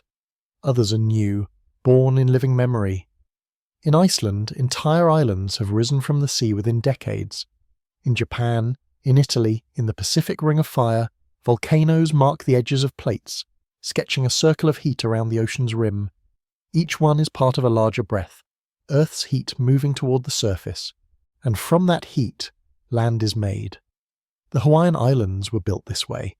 One eruption after another, layer after layer, rising from a hotspot beneath the sea. What was once ocean floor became mountain, then island, then home. Trees took root in the cooling lava. Birds arrived. Rain fell. Soil formed. In time, life covered the fire. This is how land begins, not always with calm, but with deep motion. With liquid stone that hardens into shapes, with gases that cool into air, with ash that nourishes soil. The greenest places on Earth often grow from the blackest rock. Volcanic soil is rich in minerals. Crops thrive on the slopes of volcanoes. Vineyards cling to ancient flows. Villages nestle near craters drawn by fertile land even in the shadow of eruption. It is a quiet agreement, life making a home beside the memory of fire. And volcanoes remember. Each layer of ash, each band of basalt, each frozen droplet of lava tells when and how the Earth moved. In the rocks of Mount Etna or Mount St. Helens, scientists read the language of eruptions, timelines written in texture and colour. These rocks speak of past explosions, of lava fountains, of pyroclastic flows that once roared down slopes now quiet and green. Yet volcanoes are not only ancient, they are current, active, watching, breathing. Even when they sleep, magma rises beneath them. Earthquakes tremble through their roots. Gases seep through cracks. Heat pulses upward. These signs are not warnings, they are rhythms. Clues in the silence. Messages in the mountain's breath. Not all volcanoes are visible. Some lie beneath oceans, hidden from view. They form mid-ocean ridges, underwater mountain chains where new crust is born. Lava seeps out slowly, cooling in the cold depths, building the floor of the sea. These submarine volcanoes shape the world in silence. Their eruptions do not light the sky, but they are constant, and they are vast. In other places, calderas, giant volcanic depressions, mark the memory of massive eruptions. Yellowstone in the United States, Toba in Indonesia, these are scars from explosions so large they altered climates, left ash across continents, changed the path of life. But even these vast events are part of a balance, part of the planet's long, steady release of internal heat. Volcanoes also create beauty. Obsidian, formed from lava that cools quickly, is smooth and dark and natural glass. Pumice, filled with gas bubbles, floats on water.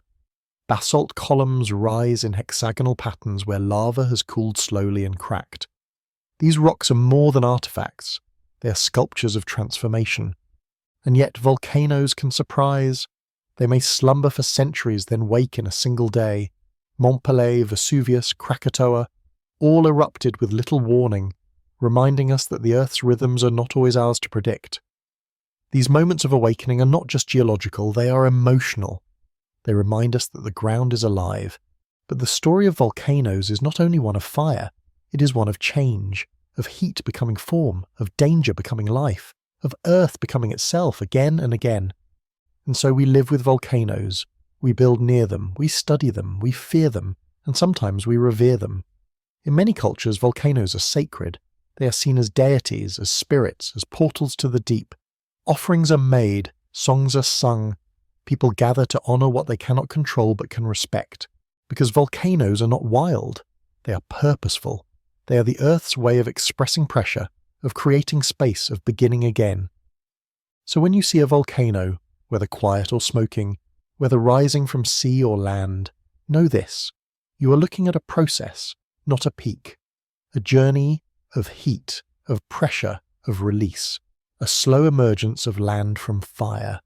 And in that emergence, a reminder that even the fiercest force can create beauty, and even the hottest heart can become home. Beneath the stillness of the earth, beneath the roots of trees and the deepest bones of mountains, there is motion, slow, glowing, full of quiet power. It does not roar, though sometimes it may. It does not rush, though it has shaped worlds. This is magma, molten rock, moving softly beneath the crust, a kind of underground breath, ancient and alive. Where mountains rise from collision and slow folding, volcanoes rise from fire. They are not shaped by pressure alone, but by release. They are vents in the skin of the planet, openings where Earth exhales heat, gas, and molten stone. They do not ask permission. They do not wait for stillness. They rise from the unseen. Volcanoes are among the Earth's oldest artists. They build islands, shape continents, fertilize soil. They create more than they destroy, though their creation may come dressed in ash and silence. Their work begins below, where rock melts into liquid and gathers in magma chambers, waiting for a weakness above. Sometimes the crust thins, sometimes plates pull apart, sometimes one plate slides beneath another and melts. In these places, magma rises, slowly, deliberately. It presses upward until it finds a fracture. Then it begins to build. Not all eruptions are violent. Many volcanoes grow in layers, flows of lava that spill gently, cool and harden. One layer at a time they rise. Shield volcanoes like those in Hawaii form this way. Their slopes are soft, wide, like a slow wave frozen in place. You can walk along their ridges and feel the breath of fire turned into stone. Other volcanoes erupt with force. Pressure builds, gas collects, the opening becomes blocked. When it can no longer hold, it releases, suddenly, explosively. Ash rises into the sky. Rock falls like rain. Lava surges outward, reshaping the land in minutes. These eruptions are powerful, but not without purpose. They are the earth shifting its weight, balancing its heat, creating space for something new. Each volcano tells its own story. Some are ancient, their mouths long quiet. Others are new, born in living memory. In Iceland, entire islands have risen from the sea within decades.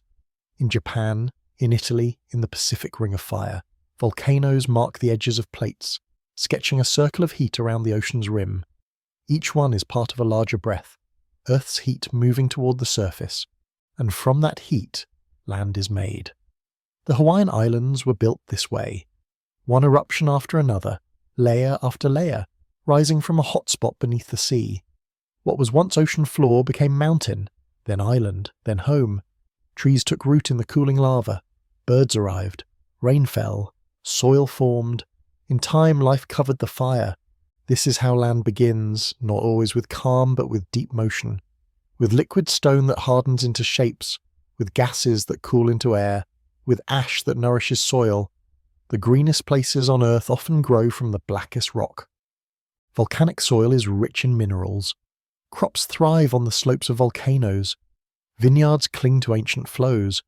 Villages nestle near craters drawn by fertile land even in the shadow of eruption. It is a quiet agreement, life making a home beside the memory of fire. And volcanoes remember. Each layer of ash, each band of basalt, each frozen droplet of lava tells when and how the Earth moved. In the rocks of Mount Etna or Mount St. Helens, scientists read the language of eruptions, timelines written in texture and colour. These rocks speak of past explosions, of lava fountains, of pyroclastic flows that once roared down slopes now quiet and green. Yet volcanoes are not only ancient, they are current, active, watching, breathing. Even when they sleep, magma rises beneath them. Earthquakes tremble through their roots. Gases seep through cracks. Heat pulses upward. These signs are not warnings, they are rhythms. Clues in the silence, messages in the mountain's breath. Not all volcanoes are visible. Some lie beneath oceans, hidden from view. They form mid-ocean ridges, underwater mountain chains where new crust is born. Lava seeps out slowly, cooling into the cold depths, building the floor of the sea. These submarine volcanoes shape the world in silence. Their eruptions do not light the sky, but they are constant, and they are vast. In other places, calderas, giant volcanic depressions, mark the memory of massive eruptions. Yellowstone in the United States, Toba in Indonesia. These are scars from explosions so large they altered climates, left ash across continents, changed the path of life. But even these vast events are part of a balance, part of the planet's long, steady release of internal heat. Volcanoes also create beauty. Obsidian, formed from lava that cools quickly, is smooth and dark and natural glass. Pumice, filled with gas bubbles, floats on water. Basalt columns rise in hexagonal patterns where lava has cooled slowly and cracked. These rocks are more than artifacts. They are sculptures of transformation. And yet volcanoes can surprise. They may slumber for centuries, then wake in a single day. Mont Pelée, Vesuvius, Krakatoa, all erupted with little warning, reminding us that the Earth's rhythms are not always ours to predict. These moments of awakening are not just geological, they are emotional. They remind us that the ground is alive, but the story of volcanoes is not only one of fire, it is one of change, of heat becoming form, of danger becoming life, of Earth becoming itself again and again. And so we live with volcanoes. We build near them, we study them, we fear them, and sometimes we revere them. In many cultures, volcanoes are sacred. They are seen as deities, as spirits, as portals to the deep. Offerings are made, songs are sung. People gather to honor what they cannot control but can respect. Because volcanoes are not wild. They are purposeful. They are the Earth's way of expressing pressure, of creating space, of beginning again. So when you see a volcano, whether quiet or smoking, whether rising from sea or land, know this: you are looking at a process, not a peak. A journey of heat, of pressure, of release, a slow emergence of land from fire. And in that emergence, a reminder that even the fiercest force can create beauty, and even the hottest heart can become home. Let's move deeper now, beneath the crust, into the glowing mantle where volcanoes are born, not in firestorms but in slow movements of molten patience. It is there, far below the mountains and oceans, that heat gathers like thought. The Earth is not cold inside, it holds warmth from its formation, from radioactive decay, from the friction of its own shifting plates. And when that heat becomes enough to melt rock, magma forms. It doesn't rage, it rises, slowly, quietly, like steam through cracks. Magma doesn't move aimlessly. It seeks pressure's release. It travels through faults, fractures, and weaknesses in the crust, filling voids and pushing upward. Some of it never makes it to the surface. It cools within the earth, forming granite and gabbro, rock that holds the shape of fire frozen mid-motion. But sometimes the magma continues, and when it reaches open air or ocean, it creates something new. There are many kinds of volcanoes, each with its own voice. Shield volcanoes, like those in Hawaii, speak in wide, slow movements. Their lava flows easily, spreading out like thick syrup. They do not explode. They grow with grace. Stratovolcanoes, like Mount Fuji or Mount Rainier, are taller, layered, more complex. Their eruptions can be gentle, or sudden and violent. Cinder cones rise quickly, then quiet again. Calderas collapse inward after massive eruptions, leaving behind wide, open craters, reminders of power that once pushed upward, now settling back into stillness. Each of these types is shaped by the kind of magma that fuels it. Magma rich in silica is thick, sticky, slow to flow. It traps gas, builds pressure, and erupts explosively. Magma with less silica is thinner, more fluid, and flows gently across the land. Even here in chemistry, the volcano tells its story, through viscosity, through colour, through the path it takes across stone. Some volcanoes lie where plates collide. Subduction zones, where one plate slides beneath another, are fertile grounds for eruptions. The sinking plate melts in the heat below, forming magma that rises through the crust above. The Pacific Ring of Fire is a necklace of such places, volcanoes circling the ocean's edge, speaking the language of plate tectonics. Other volcanoes appear where plates pull apart. The Mid-Atlantic Ridge, for example, runs down the centre of the ocean, where the seafloor splits and magma rises to fill the gap. These eruptions are quiet, unseen, yet they create new crust, constantly renewing the floor of the sea. And then there are hot spots, places where heat from deep within the mantle wells upward, piercing the crust. These are not tied to plate boundaries. They form chains of islands as the crust moves slowly over the stationary plume. Hawaii is one, Yellowstone is another. In both, the heat is steady and the story long. Wherever they appear, volcanoes shape more than rock. They shape sky. Large eruptions send ash and sulfur high into the atmosphere. There, these particles scatter sunlight, cool the planet. The eruption of Mount Pinatubo in 1991 lowered global temperatures for over a year. The eruption of Tambora in 1815 led to the year without a summer, when crops failed and snow fell in June. Volcanoes, though grounded in earth, touch the atmosphere, the weather, even the seasons, but they also nourish.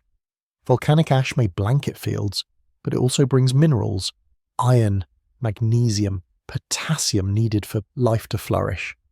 Over time, the ash we fear becomes the soil we treasure. That is why people return even after eruptions. They rebuild homes near lava flows. They plant gardens on cooled ash. They walk paths that pass sleeping craters. They know the risk, but they also know the gift. And there is another gift: water. Volcanoes are tied to some of the world's most abundant aquifers. Their fractured rocks collect rainfall, store it, and slowly release it through springs. On volcanic islands, fresh water often flows from the slopes of old eruptions. These springs are lifelines, feeding forests, fields, and families. Forests themselves often grow lushly on volcanic slopes. On Java, coffee thrives on the sides of volcanoes. In Iceland, mosses blanket old lava fields, softening the memory of fire with green. On Mount Kilimanjaro, rainforests ring the base while glaciers cling to the summit. Each zone tells a part of the mountain's story, from birth through transformation. And volcanoes are storytellers too. Indigenous cultures have long listened to them. In Maori tradition, volcanoes are ancestors, moving across the land with will and voice. In Hawaiian lore, Pele, the goddess of volcanoes, shapes the islands with her fire and her temper. In Japan, Mount Fuji is sacred, a symbol of beauty, impermanence, and strength. These stories are not just myths, they are mirrors. Reflections of the relationship between people and the earth, built not on conquest, but on awe. Even in the modern world where we map and measure and model, volcanoes hold mystery. Some erupt without warning despite sensors and science. Others slumber quietly for centuries only to awaken when we've forgotten their past. This unpredictability humbles us. It reminds us that the Earth is not beneath us. It includes us. We live within its systems, not above them. Volcanologists today study gas emissions, thermal patterns, ground deformation. Satellites track heat from space and drones fly into craters to collect data, all to better understand the rhythms of these mountains of fire. And still, we learn slowly, because volcanoes do not rush. They move in cycles of pressure, of waiting, of release. And in that waiting, they hold space for life to take root, for moss to find a crack in the lava, for seeds to fall and grow, for forests to rise where once there was fire. The landscape recovers, not quickly but with determination. Just as the earth creates through heat, it also heals through time. Perhaps that is the quiet miracle of volcanoes, not only that they build land, but that the land welcomes life. That what begins in fire ends in forest. That what erupts in chaos becomes, in time, the ground we stand on, the food we eat, the shelter we seek. So the next time you see a volcano, on a map, in a picture on the horizon, remember this. It is not a threat. It is a cycle, a conversation between the deep and the surface, a reminder that Earth is not finished, that it is always becoming, and that even the most powerful forces can be part of something soft, something generous, something quietly alive. Let us now follow the volcano to its quietest form, not in its roar, not in its flame, but in what it leaves behind. For every eruption writes an ending and a beginning, and once the smoke clears, once the lava cools and the ash settles, a new landscape waits. One shaped not by stillness, but by movement, not by destruction, but by transformation. The cooled lava becomes stone, dark, porous, strange. Its edges are sharp at first, jagged like memory freshly formed. But rain begins its soft work. Wind smooths the cracks. Time presses down gently, persistently. A lichen finds the surface. Then moss, then roots. And from the blackened ground, green begins to rise. Volcanic landscapes are some of the most fertile on Earth, not in spite of the eruption, but because of it. The ash is rich, the minerals are abundant. Seeds blown in by wind or carried by birds find what they need. Forests grow faster here. Crops yield more. Even after devastation, life returns, quietly, fully. In some places, this cycle is visible within a single lifetime. Mount St. Helens erupted in 1980, scarring the land with ash and molten stone. But today, trees have returned. Elk graze in meadows once buried. Wildflowers bloom each spring. The wound has not vanished, but it has healed in colour and root. The volcano has become a garden. Elsewhere, the process takes centuries. Iceland's lava fields take longer to support soil, but even there, moss carpets the rock in green velvet. In Hawaii, ferns push through new flows within decades. Life is persistent. It is patient. It listens to the land, then steps in where it is welcomed. And the land, shaped by volcanoes, remembers every stage, the gentle slope of a shield volcano, the steep walls of a caldera, the twisted rivers of lava flows that hardened in mid-motion. These forms are not random, they are maps, records of how the Earth moved, how it breathed, how it became what it is. In these volcanic landscapes, people learn to live differently. They read the mountain signs, a change in steam, a tremor underfoot, a shift in the colour of the crater lake. These are not just phenomena, they are language. A volcano speaks slowly, in pulses and signals, and those who live nearby learn to listen. Not in fear, but in relationship. The story of humans and volcanoes is ancient. Archaeological records show settlements built and rebuilt on volcanic soil. In Pompeii, life was frozen in ash, giving us a glimpse into the past more vivid than any written history. In Indonesia, entire communities have adapted to seasonal eruptions, moving in rhythm with the mountain's needs. They plant, they harvest, they wait, and when the time comes, they leave, then return again. This resilience comes not from denial of danger, but from deep respect. Volcanoes demand that we live with awareness, with humility, with attention to forces greater than ourselves. and in return they offer land, water, warmth, the ingredients of life. Some volcanoes never erupt again.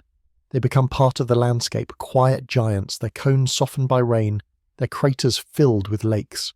Others remain active, pulsing beneath the surface, always close to waking. And some are only just forming, deep in the ocean where magma builds new land that may one day rise into view. We often think of volcanoes as threats, but they are also creators. They gave us the continents. They gave us the air we breathe. Early eruptions released gases that formed Earth's atmosphere. They gave us the islands scattered across oceans, and they continue to give. Every new eruption is a reminder that the Earth is alive. This aliveness is not chaotic. It has a rhythm. It is part of a balance. The Earth releases what it must. It reshapes, then rests. It allows old surfaces to be buried so that new ones can emerge, and through it all it keeps building the ground we walk on. Even in their silence, volcanoes leave clues. Layers of ash in lake sediments, traces of gas in ice cores, microscopic shards of glass in soil. These are the fossils of eruption, not bones, but breaths, each one a tiny note in a larger song. And scientists, like storytellers, trace these notes. They map the past. They estimate the future. They study lava's chemistry, ashes spread, the shape of domes and vents. Through their work, we glimpse not just risk but wonder, not just hazard but history. For volcanoes remind us that the world was not always as it is now, that continents moved, that seas rose and fell, that what stands firm today once flowed like fire. And they teach us that change, even when it seems destructive, can be the beginning of something more generous. To walk a volcanic trail is to walk across thresholds, between old and new, between science and story, between what the earth holds and what it gives away. So let the volcano be not only a mountain in your mind, but a symbol, a reminder of how heat can create, how pressure can release, how endings can turn into beginnings. And when you next hold a stone of basalt in your hand, dark and heavy, remember this: you're holding cooled fire, a breath that once surged from the planet's heart, now still, now solid, now part of the path beneath your feet. This is the quiet truth of volcanoes, that from their fierce beginnings come landscapes of stillness, that from their deep rumblings comes the surface we depend on, that in every blackened ridge and ash-dusted slope there is the promise not only of heat, but of healing. Because where fire cradles stone, something new is always waiting to rise. Beneath every quiet landscape, beneath the roots of trees and the foundations of cities, the earth whispers. Not in words, not in wind, but in small vibrations, low and constant, like a hum too deep to hear, is always there. Even when everything above seems still, this is the silence before motion, the breath the planet takes before shifting its weight. And in that silence there is a rhythm, a steady, gentle murmur that holds the memory of coming change. Earthquakes seem sudden. They strike without warning, shaking ground, toppling stone, breaking open what we thought was unshakable. But before the quake, there is a waiting, a building, a slow tightening of invisible strings beneath the surface. The crust moves in inches, not miles. The plates slide, push, resist. Energy gathers in rocks like pressure in a wound coil. And the earth, before it releases, hums. This hum is real.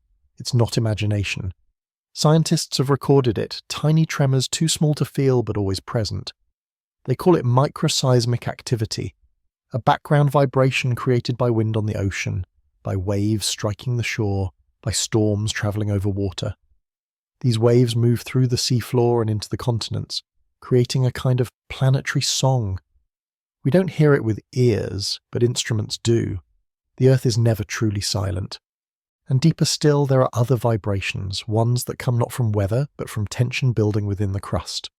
Before a major earthquake, there may be foreshocks, small slips along a fault that signal the fault is waking. Other times, the rocks simply bend, quietly storing stress.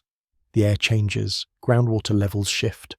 Animals sometimes move before humans sense anything. And the earth continues its murmur, holding back the roar. To understand earthquakes, we must understand faults.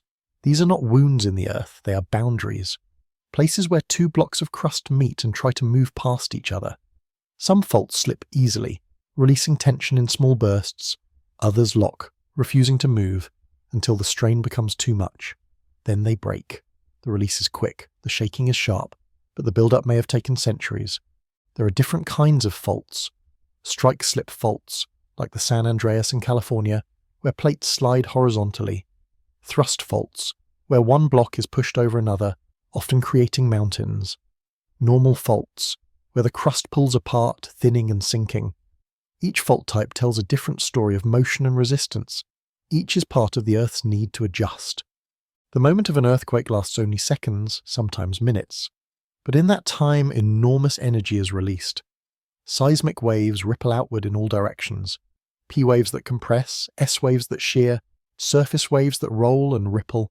They travel through rock like ripples in a pond, shaking buildings, shifting rivers, even changing the rotation of the Earth by a fraction. But after the quake, silence returns. A new silence. The fault has shifted. The strain is reset. And again the Earth begins to hum. It's not finished. It never is. Some places feel earthquakes more often. They lie along active fault zones, where tectonic plates interact. Japan, Indonesia, Turkey, California. These are regions of constant tension. People there learn to live with motion. Buildings are designed to sway instead of snap. Schools teach drills. Families keep emergency supplies. But beyond the readiness is a kind of wisdom, a knowledge that the ground is not still, and that stillness is not safety. Yet earthquakes also shape beauty. They lift mountain ranges, carve valleys, redirect rivers. The Himalayas rise because India continues to press into Asia. The Great Rift Valley stretches as Africa splits slowly into two. Chile's coast is sculpted by the subduction of the Pacific Plate beneath South America. Earthquakes are not only moments, they are movements that mould continents, and they leave their mark. In rock layers twisted and faulted, in ancient seabeds now high in the sky, in petrified forests tilted by past quakes, the land remembers where it broke, and over time trees grow across those fractures. Streams find new paths, life continues, adapting to the shapes left behind. People too remember. Some stories are passed down through generations. In New Zealand, Maori oral histories speak of land uplifted by earthquakes, of tsunamis that reshaped coastlines. In Japan, temple records tell of the shaking time centuries ago. In every culture that has known tremors, there are myths, songs, and memories woven from the shaking ground. And still, the silence between tremors stretches wide. We live most of our lives in that quiet, walking streets, planting gardens, building homes. The ground feels firm, but it is only pausing. The plates continue to move, the faults hold their tension, and beneath it all the Earth hums on. This hum is not something to fear, it is part of the balance. The planet breathes, it shifts weight, it responds to heat, to gravity, to internal currents. Earthquakes are how it adjusts. Without them, pressure would build unchecked. Movement would be impossible, the world would grow stiff and brittle, and so we live in the in-between, in the space after one tremor and before the next. That space is long. Generations may pass without motion. Or in places of high activity, it may be short. But always there is movement. Always there is memory. Seismologists work to read these patterns. They install sensors, measure fault strain, study aftershocks. Their hope is to understand the cycles, to predict perhaps, not the exact moment, but the likelihood, to give warning, to offer safety. But the Earth does not run on clocks, it moves by tension, not by schedule. Still, we learn. And in learning, we grow more attuned, not just to data, but to place, to the feel of the ground, to the behaviour of animals, to the stories the land tells through its cracks and layers, because the silence between tremors is not empty. It holds breath, it holds tension, it holds life lived on the edge of motion. And in that space we build, we sing, we dream, knowing that the world beneath us is not fixed, but always becoming. Let's sink now into that strange space between certainty and shift, the quiet crust of Earth where strain gathers like breath held too long. For though the ground feels solid beneath our feet, it is never truly at rest. The plates that form Earth's shell move slowly, riding on the mantle's slow churn, and between them, along the edges, tension builds like a deep hum just under hearing. We call these places plate boundaries, but they are not borders like those drawn on maps. They are living lines, fault zones, trenches, ridges, where continents press and pull, slip and slide. And it is here, in this invisible architecture, that the most profound silences form. These silences are not simple. They are not absence, but anticipation. Along a locked fault, two plates may press against each other for hundreds of years without movement. Day by day, the stress increases. The rock bends, deforms, stores energy. This is elastic rebound, the slow distortion of Earth's crust as it resists motion. Until one day the stored energy exceeds the strength of the rock and the fault ruptures. In a matter of seconds, the Earth slips back into balance. The shaking begins, the hum becomes a roar. But before that moment, there is a long, unmeasurable stillness, a deep, watchful calm that can lull us into forgetting the motion below. Entire cities may rise and fall within that pause. Forests grow, rivers change course. We think the world is still, but beneath us it waits. Some faults release their strain in frequent small quakes. These events relieve pressure and rarely cause major damage. But others, like parts of the San Andreas, the Himalayan frontal thrust, or the North Anatolian fault, are quieter. They hold their energy, they build it slowly, and when they move, the consequences are vast. In this way, the Earth carries time differently. It doesn't forget tension, it holds it, remembers it, and eventually rebalances, but the scale is so long that to human eyes it seems sudden. The Great Tohoku earthquake in Japan, 2011. The Sumatra Andaman quake in 2004. The devastating Nepal quake of 2015. Each of these began as a silence, a locked zone, a tension building unseen for centuries, until one day the silence broke. And yet silence does not mean safety, nor does motion mean danger alone. Earthquakes are not mistakes. They are expressions of the Earth finding its shape again. They reconfigure landscapes that have drifted from equilibrium. A mountain grows taller, a coastline shifts, a fault resets. After the rupture, there are aftershocks, smaller quakes that follow as the crust adjusts to its new position. Sometimes they come in days, sometimes in weeks. Their frequency slowly decreases, like ripples fading from a dropped stone, but each one reminds us the land is still changing. And in this ongoing shift, there is beauty. Canyons and ridges formed by faulting are among Earth's most striking features. The rift valleys of East Africa, the basin and range of Nevada, the dramatic topography of New Zealand, all are shaped by faulting over time. Each scar tells a story of movement, of resistance met and released, of tension transformed into form. Even beneath the oceans, faults leave marks. The Mid-Atlantic Ridge is a place where new crust forms as magma rises and hardens between separating plates. Here, volcanoes emerge underwater. The seafloor spreads, and the planet grows, slowly, silently, far from view. But there is more. The silence between tremors teaches us about deep patience. It asks us to listen more closely, not just to the data, but to the feeling of place. In some indigenous traditions, the land is seen as a being with its own moods, its own memory. Earthquakes in this view are not random, they are responses, movements of a living whole, not punishments, but reminders. Modern science and ancient story meet here. Both say, pay attention, watch the animals, smell the air, feel the ground. The signals are subtle but real, changes in groundwater chemistry, shifts in radon gas, tiny deformations in the crust. The Earth whispers before it speaks, and still we build. We live on these shifting margins, drawn to the beauty of mountain valleys, the fertility of rift soils, the dramatic coasts formed by uplift. We live here not despite earthquakes, but because of what they create. Consider the Kathmandu Valley. Surrounded by hills formed by tectonic uplift, it has been a cultural and spiritual centre for centuries. Or Istanbul, a city layered in time, built near the North Anatolian Fault. Or San Francisco, its hills and bays shaped by the restless San Andreas. These places are vibrant, alive, not in spite of the shaking, but because the shaking carved the very world we cherish. And when tremors come, they test more than our buildings. They test our preparedness, our compassion, our ability to rebuild. In their aftermath, people come together. They clear rubble. They share water. They grieve and begin again. Earthquakes break stone, but they often reveal strength. Of community, of courage, of hope. And then the quiet returns. Aftershocks fade. The fault rests. Life continues. We pave roads over cracks. We mend walls.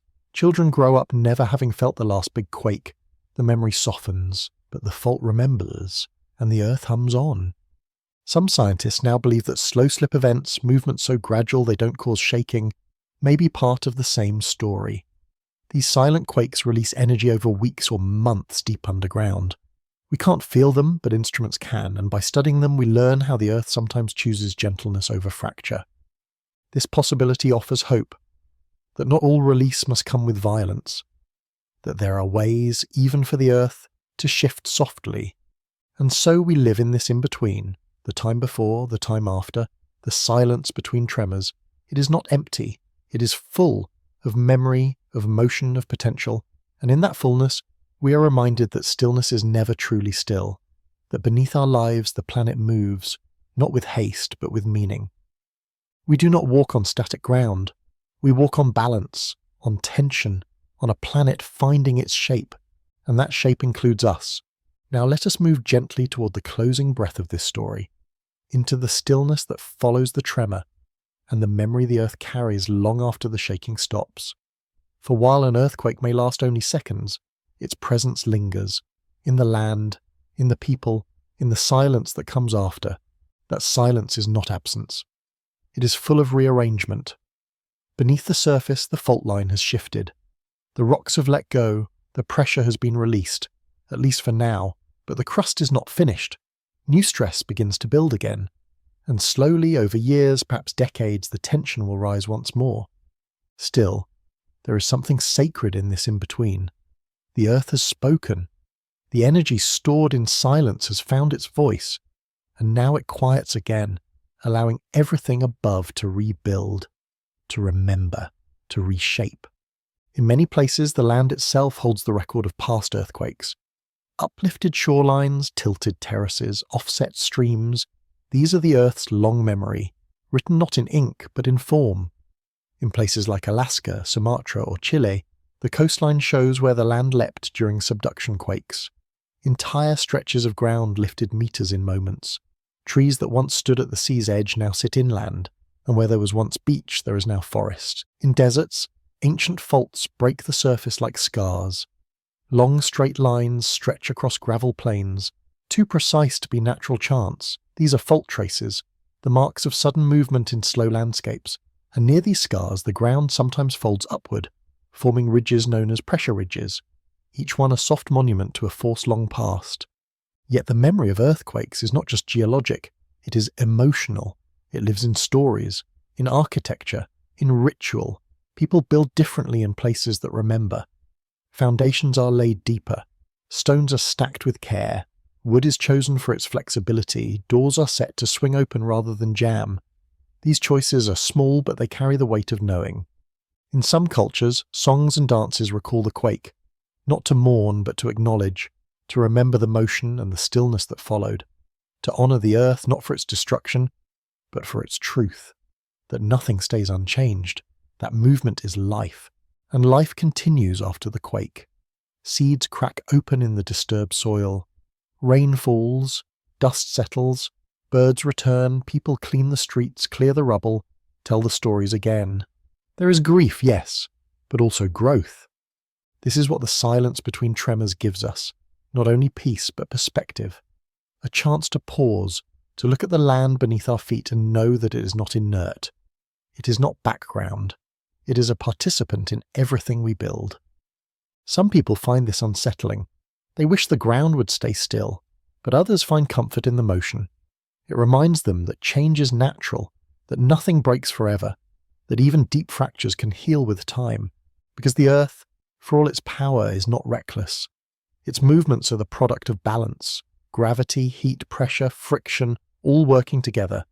Each earthquake is the result of this balance being recalibrated, the planet adjusting its stance, and in that adjustment a new shape emerges. Perhaps that is why after the shaking stops, the world feels different. The air is crisper, the light feels cleaner. Our awareness is sharpened. We see cracks we didn't notice before, not just in buildings, but in how we live, in how we connect. Earthquakes often bring people closer. Neighbours help neighbours. Strangers share water. Fear becomes empathy. And then, slowly, routine returns. The silence deepens. Life moves forward. But somewhere underfoot, the plates still drift. The faults still hold their breath. The hum continues. Seismologists now map these hums with increasing precision. Arrays of sensors track the tiniest ground motions, painting pictures of stress over entire regions. With this data, scientists create models of where the next rupture might occur, of how a wave might travel, of which soils will shake more than others. These models help us prepare. They help us design buildings that sway, bridges that flex, systems that survive. But even the best models cannot replace awareness. That comes from listening, from being present in a landscape that is always, in some way, alive. That understanding is ancient. It lives in the stories told by elders, in the caution passed down through generations. In places like the Pacific Northwest, there are oral histories of the Great Cascadia Quake of 1700, a story preserved not in written records, but in memory. A night when the ocean withdrew, when the land shook, when villages disappeared. And across the Pacific, a tsunami struck Japan with no known source, until scientists connected the stories and the sediment, the silence and the wave. This connection between what is seen and unseen, between the quiet and the motion, is the heart of what earthquakes teach us. That what lies beneath us is not separate from us, that the earth does not act against us but with us, that we are woven into its patterns even when we do not feel them. And so we walk, live, and dream on land that moves, sometimes slowly, sometimes all at once, but always with purpose. The silence between tremors is not waiting for catastrophe. It is the normal rhythm of the earth. It is a time for growth, for repair, for reflection. It is where we spend most of our days, and where the world quietly rearranges itself beneath us. So next time you feel the stillness, feel it fully. Place your hand on the ground, imagine the plates sliding silently beneath. Imagine the energy gathering in stone. Imagine the earth, not sleeping, but listening. Not still, but slow. And remember that even in its deepest quiet, the earth is speaking. It hums with motion, it breathes through stone, and in every tremor, it reminds us not just that the world moves, but that we do too. We rise, we shake, we rest, and we continue.